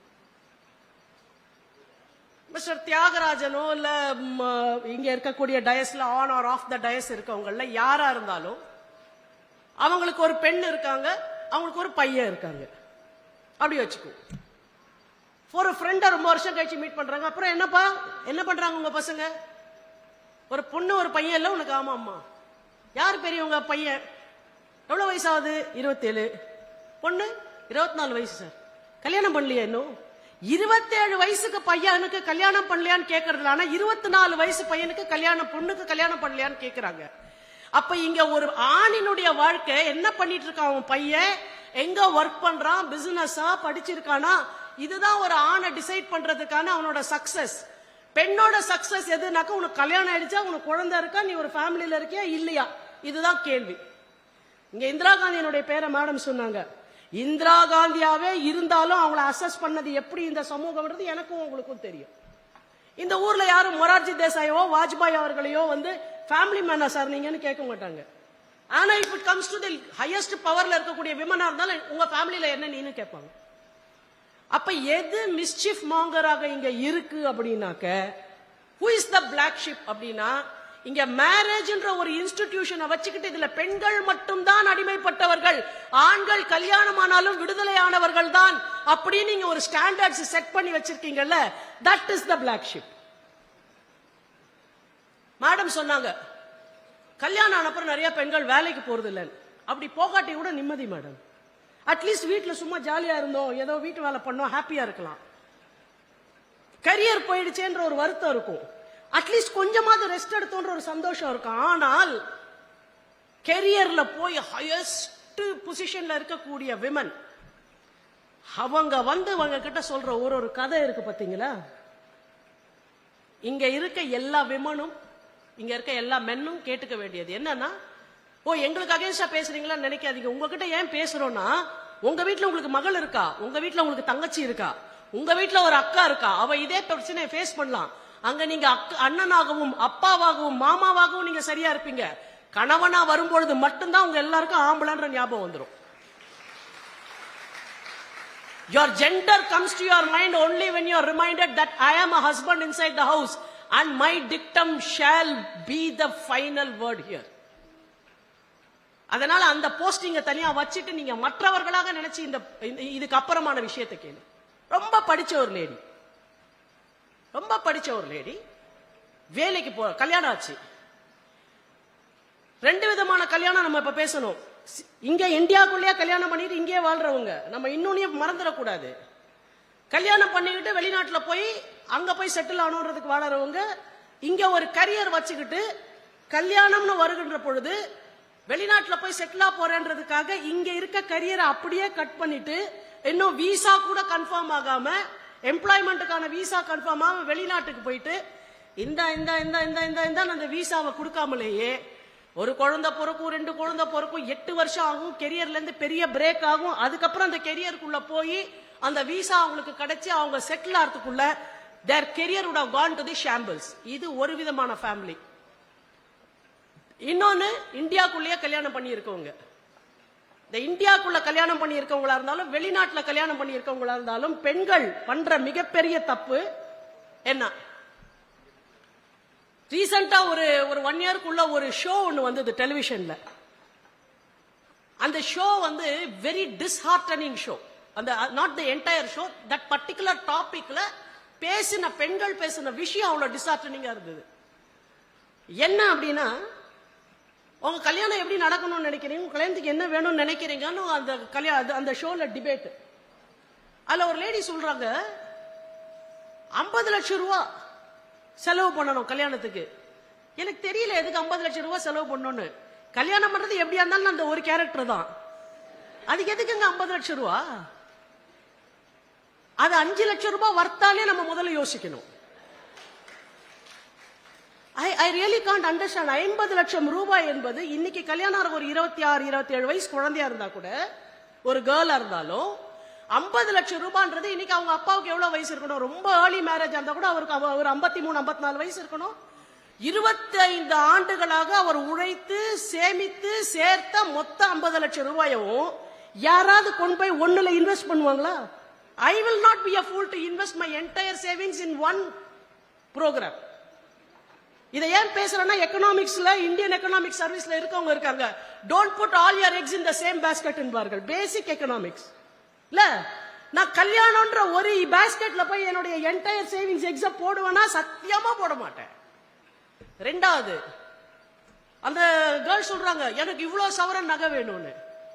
ஃபர்ஸ்ட் ஆஃப் ஆல் விமன் புரிஞ்சு கொள்ள வேண்டியது, உங்களுடைய பெர்சனாலிட்டிக்காக, உங்களுடைய கல்விக்காகவும் உங்களோட அச்சீவ்மெண்ட்ஸுக்காகவும் உங்களுக்கு கிடைக்காத ஒரு மரியாதை உங்களுடைய நகைக்குத்தான் கிடைக்கும் என்றால், அப்பேற்பட்ட மரியாதை வேண்டாம்னு அந்த இடத்துக்கு நம்ம போக கூடாது. 3, ஒரு கல்யாணத்துக்கு நம்ம போறோம், ஃப்ரெண்டுக்கு ஒரு கல்யாணம்னா உடனே நம்ம பைத்தியக்காரத்தனமா ஷாப்பிங்குக்கு போய் சாரி வாங்குறது, உடனே 4 ஃப்ரெண்ட்ஸ் கிட்ட பேச, நீ என்ன கலர் கட்டிட்டு வர போற? Have you ever heard any man talking to another man, what is the costume you are going to wear for your friend's wedding, boss? கேள்விப்பட்டிருக்கீங்களா? ஒரு கல்யாணத்துக்கு டீசென்ட்டா நல்ல well ironed clothes, even if it is a cotton sari கட்டிக்கிட்டு நம்ம கெயிட்டோட நம்ம போய் அங்க நின்னு நமக்கு மரியாதை கொடுக்கலன்னா, அந்த வரவேற்பு, நமக்கு அந்த invitation is just a formality. So don't need to honor that invitation. அந்த கல்யாணத்துல இருக்கக்கூடிய கூட்டத்துல நம்மளுடைய படிப்பிற்காகவும் நம்மளுடைய அச்சீவ்மெண்ட்டுக்காகவும் மதிக்காம, நம்மளுடைய காஸ்டியூமுக்காகவும் நம்மளோட ஜுவல்லரிக்காகவும் தான் நம்மளை மதிப்பாங்கன்னா, அந்த ரெக்கக்னிஷன் இஸ் a farce. அப்ப அந்த நகைகள் எல்லாம் உங்களிடம் தொலைந்து விட்டால், நாளைக்கு அவங்க வீட்டுல இன்னொரு கல்யாணம் நடந்தா உங்களுக்கு இன்விடேஷனே வைக்க மாட்டாங்க. அப்ப வாட் இஸ் தட் ரிலேஷன்ஷிப்? அப்ப ஃபர்ஸ்ட் ஏதாவது ஒரு இடத்துக்கு ஒரு இன்விடேஷன் கொடுத்தாங்கன்னாலோ, இல்ல எங்கேயாவது ஒரு இடத்துக்கு போனோம்னால என்ன ட்ரெஸ் போட்டுக்க போறோம்ன்றத 2 நாள் யோசிக்கிறீங்களா பாத்தீங்களா? What a waste of time. ரெண்டாவது, உங்களுக்கு கல்யாணமா 50 லட்சம் ரூபாய் அந்த ஆடிட்டோரியத்துல, அதுக்கப்புறம் இவ்வளவு சாப்பாடு கொடுக்கணும்.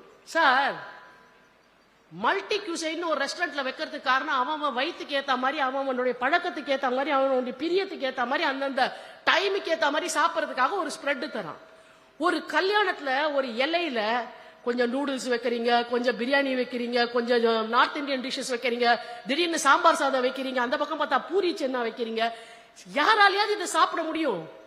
உங்களுடைய இலைகளில் இத்தனை சோறு வைக்கின்ற ஒவ்வொரு நேரமும் நீங்கள் நினைக்க வேண்டும், நீங்கள் பசித்த ஏழைகளுக்கு செய்யும் துரோகம் அது. அது உங்க கல்யாணத்துல நடக்கணும் அப்படின்னு நீங்க 50 லட்சம் ரூபாய் செலவு பண்றேன்னு ஒரு பெண்ணு சொல்லுது. கிராண்டா மேரேஜ் வேணும், டெஸ்டினேஷன் வெட்டிங். வெட்டிங் கரெக்ட் டெஸ்டினேஷனுக்கு போதான் யோசி, வெட்டிங்க டெஸ்டினேஷன்ல வைக்கணும்னு யோசிக்காத. பைத்தியக்காரத்தனும் பாலியில கொண்டு போய் கல்யாணத்தை வைப்பேன், கடலுக்கு நடுவுல கொண்டு போய், கடலுக்கு நடுவுல உன் கல்யாண வாழ்க்கை மூழ்காம இருக்கணுமே தவிர உன் கல்யாணம் கடலுக்கு நடுவுல நடக்கணும்ன்ற எந்த அவசியமும் இல்ல. கடலுக்கு நடுவுல கல்யாணம் வைப்பேன். அப்புறம் ட்ரெஸ், கல்யாணத்துக்கு வரவங்களுக்கு வேற இவங்க ஷெட்யூல் சொல்றாங்க, all of you should come dressed in red, theme dress. இதெல்லாம் முட்டாள்தனத்தோட உச்சம் இல்ல?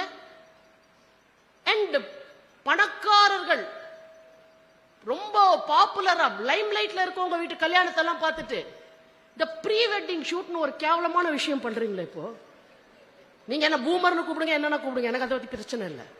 ஐ stand to my ground. You I call a spade a spade. Pre wedding ஷூட்னு ஒண்ணு போடுறீங்க, அதுல வந்து நடிகர்கள் நடிகைகளை விட அப்படி ஒரு போஸ்ட் கொடுத்து உங்க கல்யாணம் ரிசப்ஷன் ஸ்டேஜ்ல நடந்துட்டு இருக்கும், இங்க சைட்ல பார்த்தாக்க ஸ்லைட்ஸா போடுறாங்க. என்னன்னா பயங்கர ஹீரோ ஹீரோயின் அவங்க. அப்ப 3 நாள்ல படம் முடிஞ்ச மாதிரி முடிஞ்சிருமா உங்க வாழ்க்கை? படம் 3 நாள்ல தியேட்டர்ல தூக்கிடுறான். அப்போ உங்க லைஃப் அப்படிதானா சார்? நம்ம யாரை ஏப் பண்ண போறோம்ன்றதுல நமக்கு கிளாரிட்டி இருக்கணும். Our role models are not the heroes and heroines of the big screen. Our role models should be the heroes and heroines of life.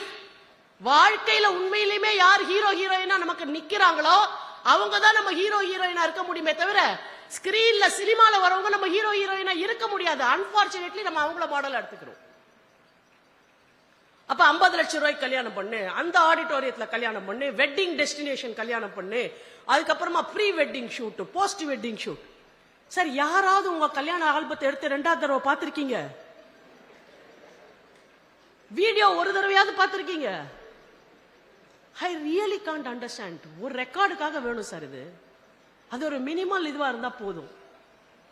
ஒரு கல்யாணத்துல 2 குடும்பங்களுக்கு தெரிந்த முக்கியமான 100 பேரை கூப்பிடுறது இல்ல 200 பேருக்கு மேல கூப்பிடுறதுக்கு என்ன இருக்கு கிரௌடுன்னு எனக்கு புரியல. எல்லாம் ஏன் நம்ம போக்கஸ் பண்ண வேண்டி இருக்குன்னா காரணம் இருக்கு. ஒரே கூப்பிட்டு கல்யாணம் பண்ணிருக்க, அதுல ஏதாவது ஒரு பிரச்சனை வந்துட்டா பொறுத்துக்கோ பொறுத்துக்கோ பொறுத்துக்கோ பொறுத்துக்கோ பொறுத்துக்கோ பொறுத்துக்கோ. இந்த 1000 பேர்கிட்ட சொன்னல எனக்கு கல்யாணம் ஆயிடுச்சு அப்படின்னு ஆடிட்டோரியத்துல கூப்பிட்டு அந்த 1000 பேர் என்ன வந்து கேள்வி கேட்க போறான்ற கற்பனையில அந்த கல்யாண பந்தத்துக்குள் எனக்கு ஒவ்வொரு நாளும் ஏற்படக்கூடிய அநீதியை பொறுத்து பொறுத்து பொறுத்து பொறுத்து 25 வருஷம் கடைசி திரும்பி பார்க்கும் போது நாம் கல்யாணத்துக்கு முன்னாடி ஒன்னா இருந்தல அவதானா நானுன்னா அந்த அவளுக்கும் இந்த இவளுக்கும் சம்பந்தமே இல்லை. பெருமை. நீங்க யோசிச்சு பாருங்க, நம்ம ஆண்களோட காம்படிஷன்ல இருக்கோம். ஆனா ஆண்களை பார்த்து நாம் கத்துக்கொள்ள வேண்டிய விஷயம் நிறைய இருக்குங்க. கல்யாணத்துக்கு பிறகு என்னைக்காவது ஏதாவது ஒரு ஆம்பளை தன்னோட ஃப்ரெண்ட்ஸை விட்டு கொடுத்துருக்கானா? ஃப்ரெண்ட்ஸை மீட் பண்றதை விட்டு கொடுத்துருக்காரா? இன்னைக்கு நான் என் ஃப்ரெண்டை பார்த்துட்டு வந்துடட்டுமா கொஞ்சம் ஒய்ஃப் கிட்ட பர்மிஷன் கேட்டிருக்காரா? இன்னைக்கு நான் லேட்டா வருவேன்னு சொல்லியிருக்காரா? ஏதாவது ஒண்ணு நடந்திருக்கா? ஆனா கல்யாணத்துக்கு அப்புறம் நீங்க எவ்வளவு பேர் உங்களுடைய ஃப்ரெண்ட்ஸை மெயின்டைன் பண்ணிருக்கீங்க? ஃப்ரெண்ட்ஷிப்ல எவ்வளவு நீங்க பிராங்கா பேசியிருக்கீங்க ஃப்ரெண்ட்ஸ் கிட்ட? உங்களுக்கு ஒரு பிரச்சனை இருந்தாக்கா அது எத்தனை பேர்கிட்ட மனசு விட்டு எனக்கு இப்படி ஒரு ப்ராப்ளம் இருக்கு, what do I do here அப்படின்னு நீங்க ப்ரொஃபஷனலா கன்சல்ட் பண்ணலாம்னு நினைச்சிருக்கீங்க? ஃப்ரெண்டு கிட்ட சொன்னாலே உங்களுக்கு மரியாதை போயிடும். அப்ப நீங்க என்ன மாதிரி ஃப்ரெண்ட்ஸை டெவலப் பண்ணி வச்சிருக்கீங்க எவ்வளவு நாள் வாழ்க்கையில? ஆனா மென்ன கேளுங்க, அவங்களுக்கு நல்ல ஃப்ரெண்ட்ஸ் வச்சிருக்காங்க, அந்த ஃப்ரெண்ட்ஷிப்பை கடைசி வரைக்கும் மெயின்டைன் பண்றாங்க, அந்த ஃப்ரெண்ட்ஸோட எல்லா இடத்துக்கும் அவங்க போயிட்டு வராங்க, அந்த ஃப்ரெண்ட்ஸ் கூட மனசு விட்டு பேச முடியுது. ஆனா நம்ம கல்யாணம் ஆன உடனே விட்டுறோம். 2வது, இது take away message for all the women. உங்க வீட்டுல உங்க அம்மா, உங்க அப்பா, உங்க அண்ணன், தங்கச்சி, சொந்தக்காரங்க, மாமா, ஒருமை எப்படி வேணா இருந்துட்டு போட்டோம். நல்லவர்களா இருக்கட்டும், வீக்னஸோட இருக்கட்டும், ஃபால்ட்ஸோட இருக்கட்டும், வைசஸோட இருக்கட்டும், ப்ராப்ளம் இல்ல. ஆனா என்னவோ நம்ம வந்து முதல் நாள் வந்து சர்ச்சில் போய் பாதிரியார்ட்ட கன்ஃபெஷன் கொடுக்குற மாதிரி இந்த ஃபர்ஸ்ட் டே நீங்க உங்க ஹஸ்பண்டை இன் பிரைவசி மீட் பண்ணும் போது என் தம்பி இப்படி தெரியுமா, அவன் 8 வயசுல தம் அடிச்சுட்டு எங்க அப்பாட்ட அடி வாங்கினான்றதுல இருந்து உங்க அப்பா வந்து ஒரு தடவை திருட்டுத்தனமா வந்து ஏதோ ஒரு காரியம் பண்ணதுல இருந்து எல்லாத்தையும் உங்க ஹஸ்பண்ட சொல்றீங்களே. பதிலுக்கு என் அக்கா இப்படி, எங்க அம்மா இப்படி, எங்க அப்பா இப்படின்னு யாராவது ஒரு ஆண் தன்னுடைய மனைவி கிட்ட சொல்றானா? செத்தாலும் சொல்ல மாட்டாரு. எங்க அம்மா மாதிரி சமைக்கவே முடியாதுன்றான் ஒவ்வொரு ஆம்பளையும். எனக்கு அது எப்படின்னே புரியல சார். ஒரு டைம் நீங்க யோசிச்சு பாருங்களேன், it is a mind set. ஒரு டைனிங் டேபிள்ல ஒரு ஃபேமிலி உட்கார்ந்து இருக்காங்க, அப்பா அம்மா, தட் இஸ் ஹஸ்பண்ட் ஒய்ஃப், பையன் பொண்ணு. இப்ப என் பையன் சொல்றான், இந்த மாதிரி யாருமே குழம்பு வச்சு நான் பார்த்தது இல்லமான்றான். ஆனா என் ஹஸ்பண்ட் சொல்றாரு, எங்க அம்மா இன்னும் சூப்பரா வைப்பாங்கன்னு. அது எப்படிப்பா? என் பையனுக்கு அவங்க அம்மா வைக்கிற குழம்பு தான் சூப்பரா இருக்குது, அதே குழம்பு உங்க அம்மா வைக்கிற குழம்போட இன்னும் சூப்பரா இல்ல. என் பையனோட பையனை கேட்டான்னு வச்சுக்கோங்க, அவன் வேற ஒண்ணு சொல்லுவான். அப்ப இங்க பிரச்சனை வச்ச குழம்புல இல்ல, யாரு குழம்ப வச்சாங்கன்றத வச்சு அவங்க குழம்ப ஜட்ஜ் பண்றாங்க. சோ நீங்க உசிரையே உருக்கி கொடுத்தாலும் the man is not going to declare that your working pattern or your cooking or anything that you do inside my house is far superior to what my mother did என்ற ஒற்றை வார்த்தை உங்கள் கணவன் சொல்லுவான்னு நீங்க வாழ்க்கை முழுக்க அலைஞ்சீங்கன்னா அது நடக்க போறது இல்ல. நல்லாதான் பண்ணிருக்க, இருந்தாலும் the proviso clause ஒன்னு வச்சிருப்பாங்க, exception clause ஒன்னு வச்சிருப்பாங்க ரால் எல்லாம். அந்த எக்ஸெப்ஷன் கிளாஸ்க்குள்ளதான் உங்களை அடைக்க போறாங்க. ரெண்டாவது, பெண்களுடைய மிகப்பெரிய பலவீனம் என்ன தெரியுங்களா? நாம எல்லாத்துக்குமே இன்னொருத்தர்கிட்ட இருந்து, நம்ம குறிப்பா நம்ம ஹஸ்பண்ட் கிட்ட இருந்தோ, மதர் இன் லா கிட்ட இருந்தோ, ஃபாதர் இன் லா கிட்ட இருந்தோ, ஆர் ஃபார் தட் மேட்டர் சமூகத்துக்கிட்ட இருந்தோ ஒரு பெரிய சர்டிபிகேட் எதிர்பார்க்கிறோம். நம்ம செத்தா கூட நம்மளுடைய கல்லறையில இங்கே ஒரு அற்புதமான மருமகளும் ஒரு சூப்பரான மனைவியும் ஒரு அட்டகாசமான அம்மாவும் உறங்கி கொண்டிருக்கிறாங்க எழுத போறாங்க, ஜன்மத்துக்கு எழுத போறது இல்ல. அப்புறம் யாருக்கிட்ட இருந்து இந்த சர்டிபிகேட் எதிர்பார்த்து why are you moving towards that?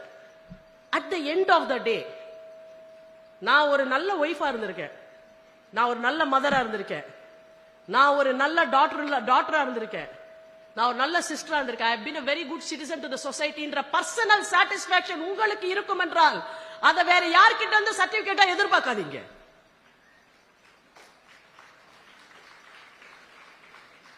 இன்னமும் துரத்திட்டு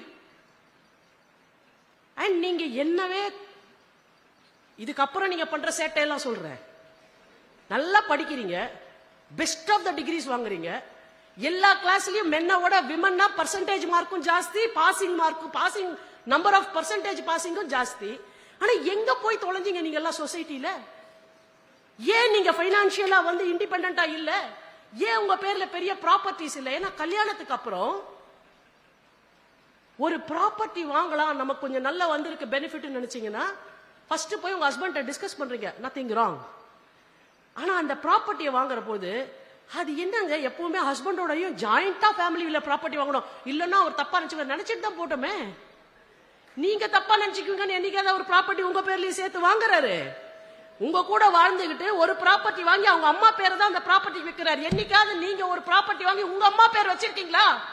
உங்க அம்மா பேர் வச்சிருக்கீங்களா அந்த ப்ராப்பர்ட்டிக்கு? அது என்ன பெண்களோட அம்மா பணம் தூக்கி போடுறது? இவ்வளவு ஏங்க ஒரு டெத், ஒரு ஆணினுடைய தந்தை தாய் இறந்து விட்டால் 1 வருஷம் துக்கம், ஒரு பெண்ணோட தந்தை தாய் இறந்து விட்டால் 10 நாள் துக்கம். தீபாவளி கொண்டாடுறாங்க அந்த வருஷமே. அப்ப எங்க அப்பா எங்க அம்மா உங்களுக்கு எப்படி இருக்கு? இனிமே ஸ்ட்ராங்கா சொல்லுவோம், எங்க அப்பா அம்மா இறந்தாலும் 1 வருஷம் இந்த வீட்டுல ஒரு விழாவும் நடக்காது. கல்யாணம் ஆகி வந்த உடனே என்ன நீ அம்மானே கூப்பிடுமா? எப்படி கூப்பிடுவேன் நான் உன்ன? நீ எனக்கு மாமியார் மட்டும்தான். You can never replace my mother. It's a fact, it's a fact. எங்க அம்மா ஒரு தப்பு பண்ணாங்கன்னு வச்சுக்கோங்க, அம்மா லூசு மாதிரி பேசாதமான்னு நான் சொல்ல முடியும் எங்க அம்மாவை. எங்க மதர் இல்ல ஒரு தப்புனம்மா லூசு மாதிரி பேசுறீங்கன்னு சொன்னா அவ்வளவுதான்.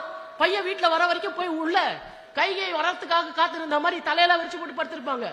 பையன் வந்தவன எங்க அம்மா நீ ஒரு சாரி சொல்லிடு. ஒரு சாரி சொல்றதுனால ஏப்பா சாரி சொல்லணும்? உங்க அம்மா லூஸ் தனமா பேசுனாங்க லூசுன்னு சொன்ன. உங்க அம்மா லூசுன்ற ஃபேக்ட் உங்க அம்மாவுக்கு புரிய வை. என்னையா சாரி சொல்ற?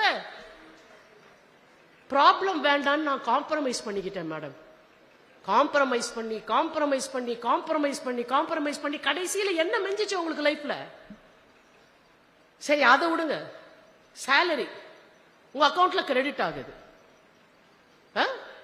அந்த சேலரி கிரெடிட் ஆகுது பரவாயில்ல, உங்க சேலரி உங்க அக்கௌண்ட்ல கிரெடிட் பண்றீங்கல்ல, அதை உடனே எதுக்கு உங்க ஹஸ்பண்டுக்கு டிரான்ஸ்பர் பண்ணணும்?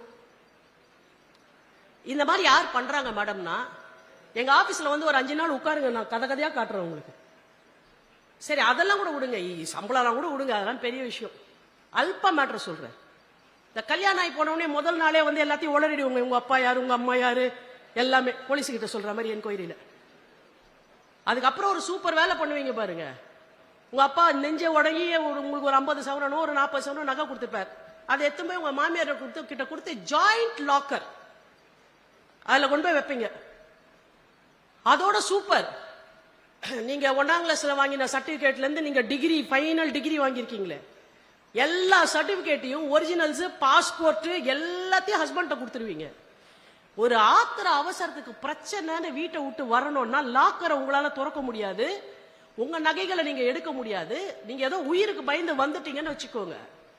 இங்க இருக்கவங்க யாருமே அப்படிலாம் நடக்காது மேடம் நினைக்காதீங்க. உங்களுக்கு தெரிஞ்சவங்களுக்கு இது நடக்கலாம்.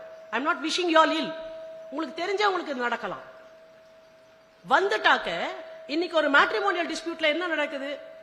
என் ஃபைனான்ஸ் எல்லாத்தையும் எடுத்து நான் ஃபேமிலிக்கு செலவு பண்ணியிருப்பேன். men are very smart. Indian economic சர்வீஸ்ல இருந்தவங்க முன்னாடி நான் putting a big problem that this society is facing. men are very smart. கல்யாணம் ஆன அடுத்த மாசம் நம்ம ஒரு வாடகை வீட்டில தான் இருக்கோம், நமக்குன்னு ஒரு வீடு தேவை. சோ நான் வந்து எங்க ஆபீஸ்ல எனக்கு 1,20,000 rupees salary, I am entitled to a 75 lakhs loan. So நான் ஒரு இஎம்ஐ போட்டு நான் ஒரு லோன் ஹோம் லோன் போட்டு நான் ஒரு வீடு வாங்குறேன். அதுக்கு எவ்வளவுங்க கட்டணும்? 1,20,000ல ஒரு 65,000 கட்டினா போதும் வருஷத்துக்கு, மாசத்துக்கு.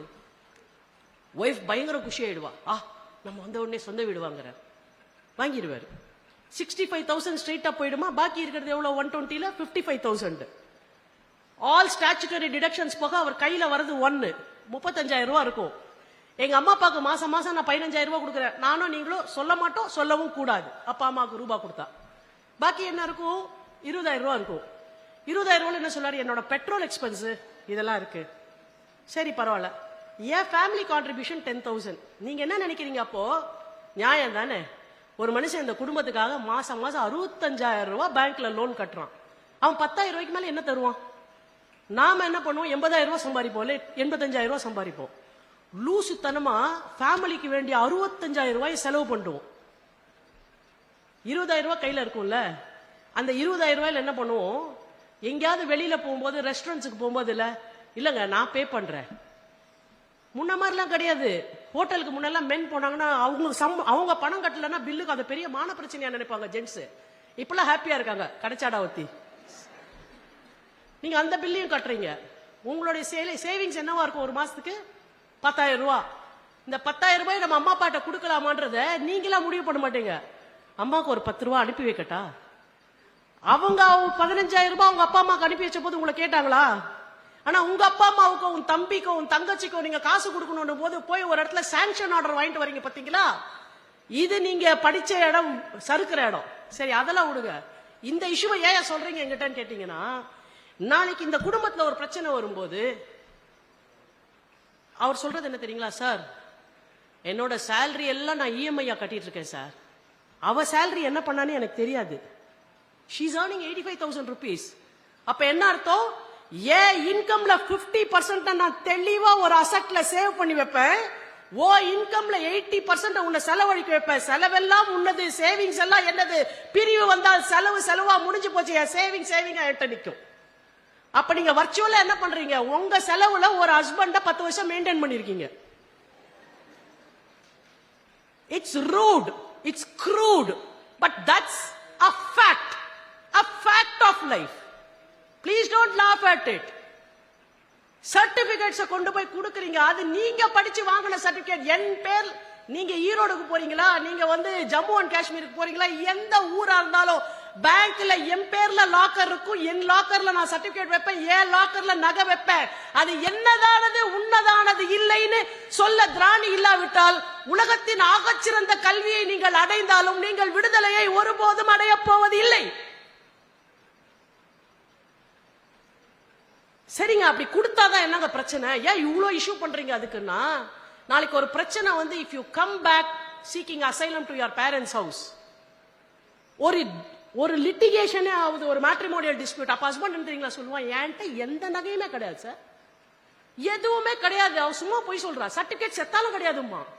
இல்லங்க லாக்கர்ல இருக்குன்னாக்க நீங்க கடைசியா போய் லாக்கர் ஆபரேட் பண்ணது நீங்களா தான் இருப்பீங்க. ரொம்ப ஸ்மார்ட் மென்னு.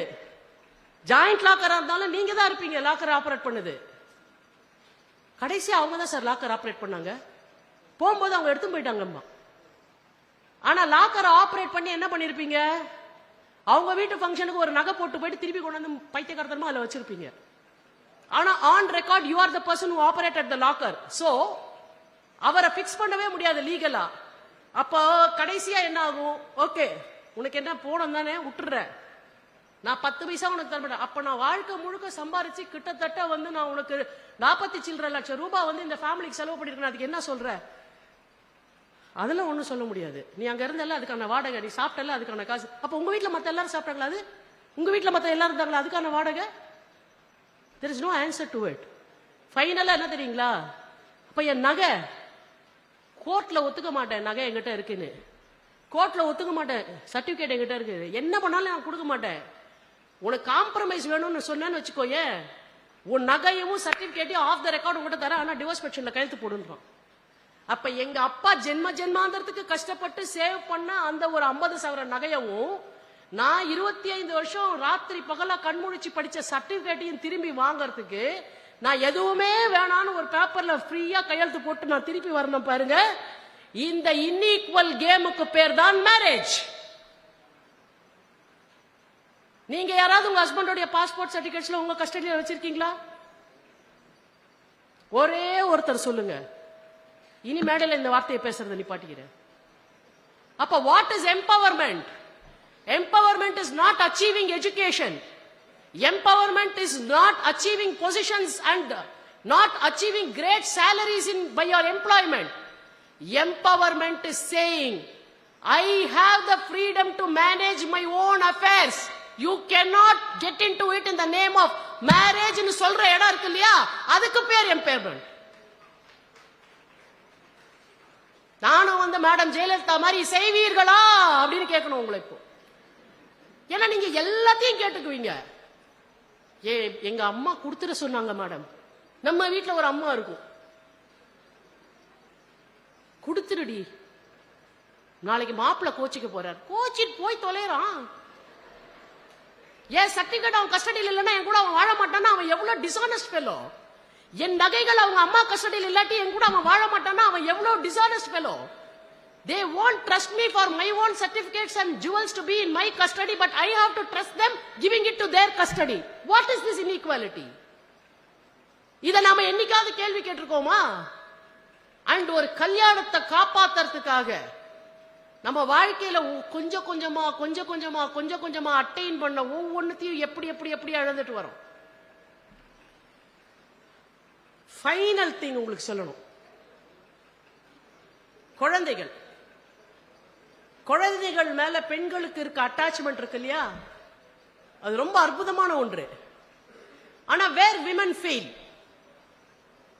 இன்னைக்கு நீங்க சராசரியா 90 ஆண்களை பாருங்க, நம்ம கிட்ட டஃப்பா இருக்காங்கல்ல, நம்மகிட்ட ஒரு 1/4 இன்ச்சு கூட விட்டு தர மாட்டேங்கிறாங்கல்ல, துரியோதன மாதிரி பேசுறாங்கல்ல, ஊசி முனைக்கு கூட இடம் தர மாட்டேன்னு பேசின துரியோதன மாதிரி இந்த சின்ன காம்ப்ரமைஸ் கூட பண்ண மாட்டேன்றாங்களே.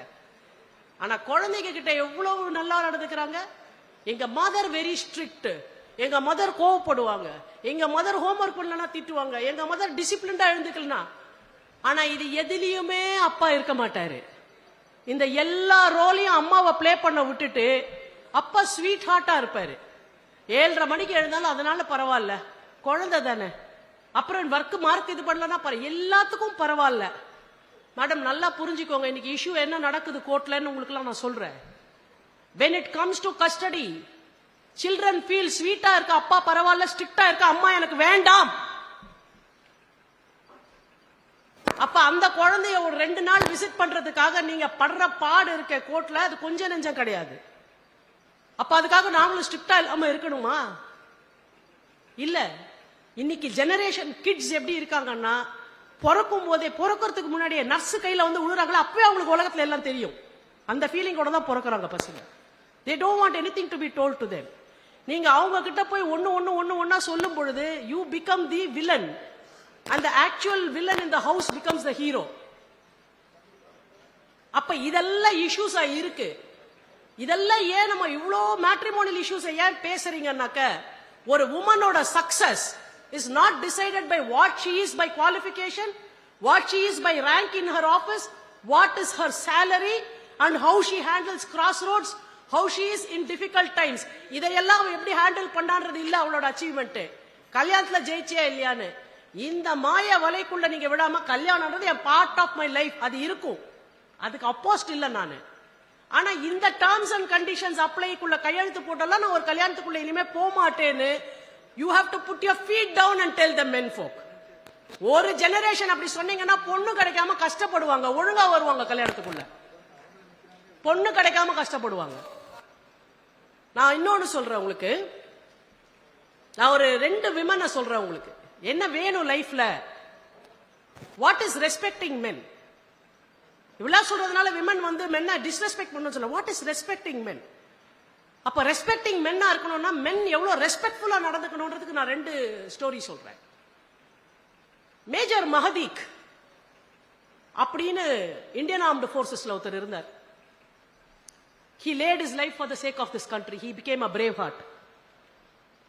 அவர் இறந்த 10வது நாள் அவருடைய ஈம காரியங்களை எல்லாம் செய்து முடித்த பின்னால்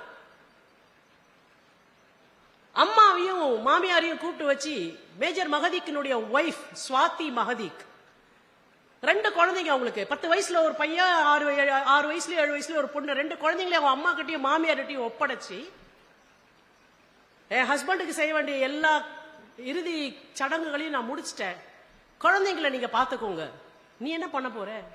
இல்ல என் ஹஸ்பண்ட் ஹாஃப்வே த்ரூ ஒரு வேலையை விட்டுட்டு போயிட்டாரு, அதை அப்படி விட முடியாது அப்படின்னு இந்தியன் ஆர்ம்டு போர்சஸ்ல போய் சேருவதற்காக கம்பைன்டு டிஃபென்ஸ் சர்வீசஸ் எக்ஸாம் எழுதி அதுல சக்சீட் ஆகி இங்க ஆபீசர்ஸ் ட்ரைனிங் அகாடமி சென்னைக்கு வந்து she stood the outstanding candidate of that batch and அவங்களுக்கு அந்த ஸ்வார்ட் ஆஃப் ஆனர் கொடுக்கிற அன்னைக்கு, அந்த பாசிங் அவுட் பீரியட் நடக்கிற அன்னைக்கு மாமியார் அம்மா குழந்தைங்க 4 பேரும் வராங்க அந்த விழாவுக்கு.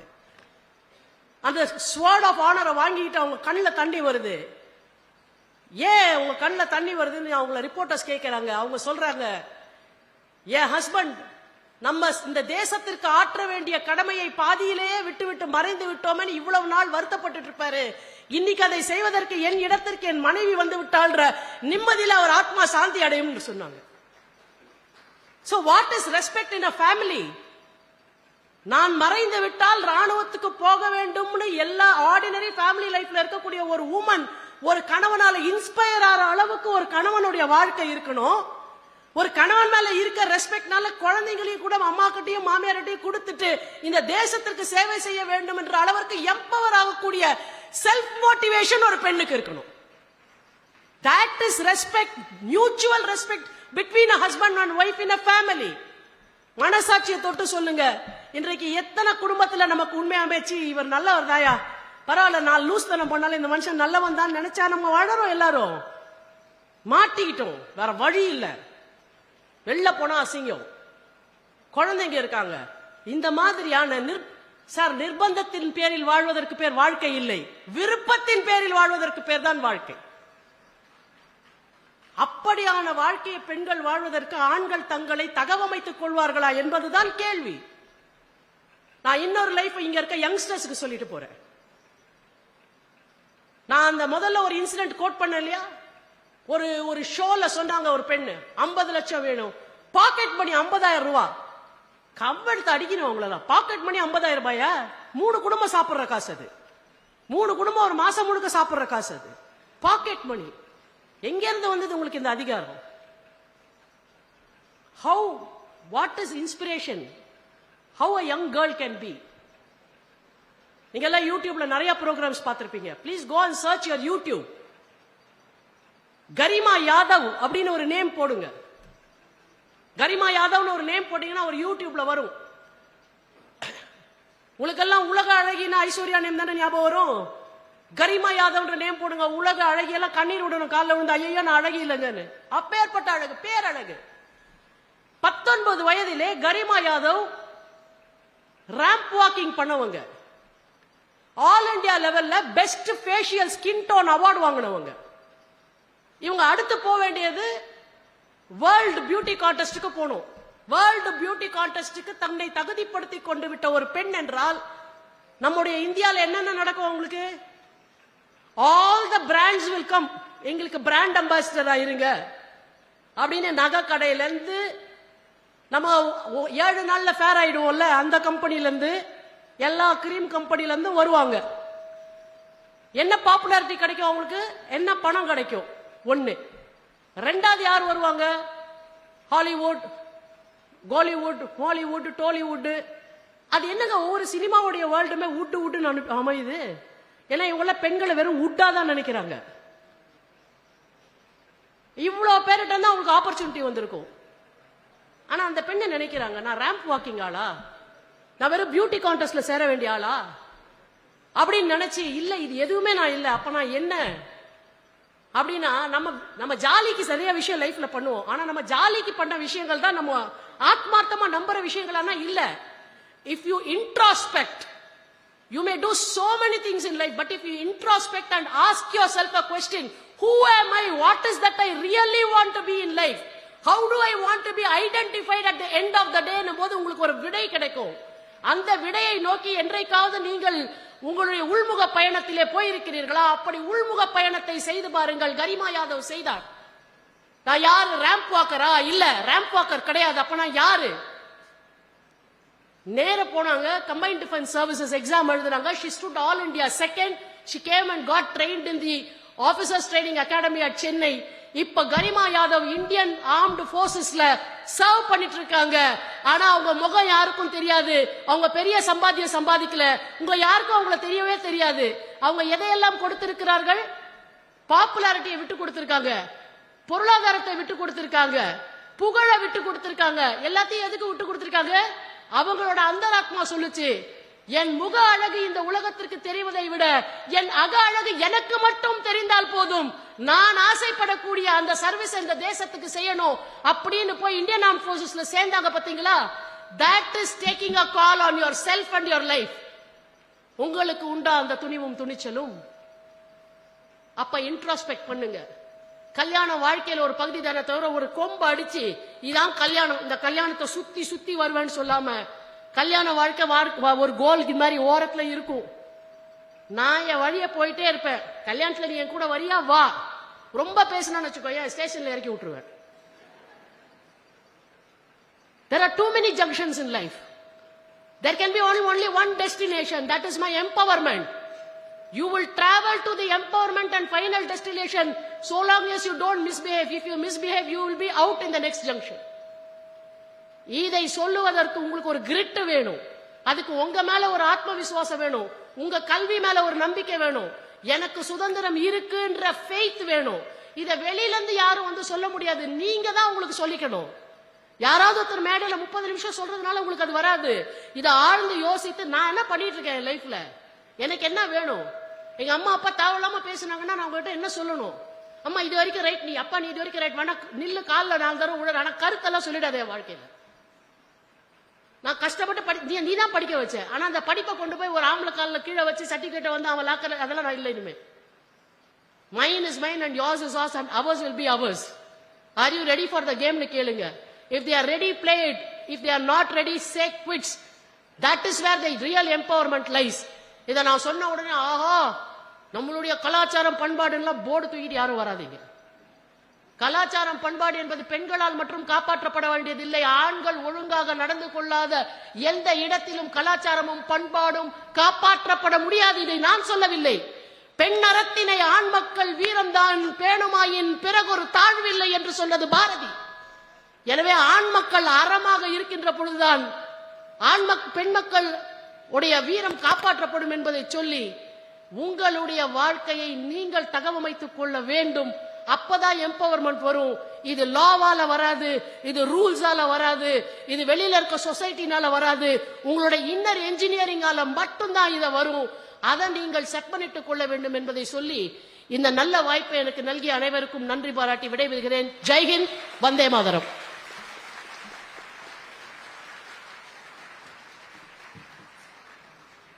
கண் திறந்திட வேண்டும், காரியத்தில் உறுதி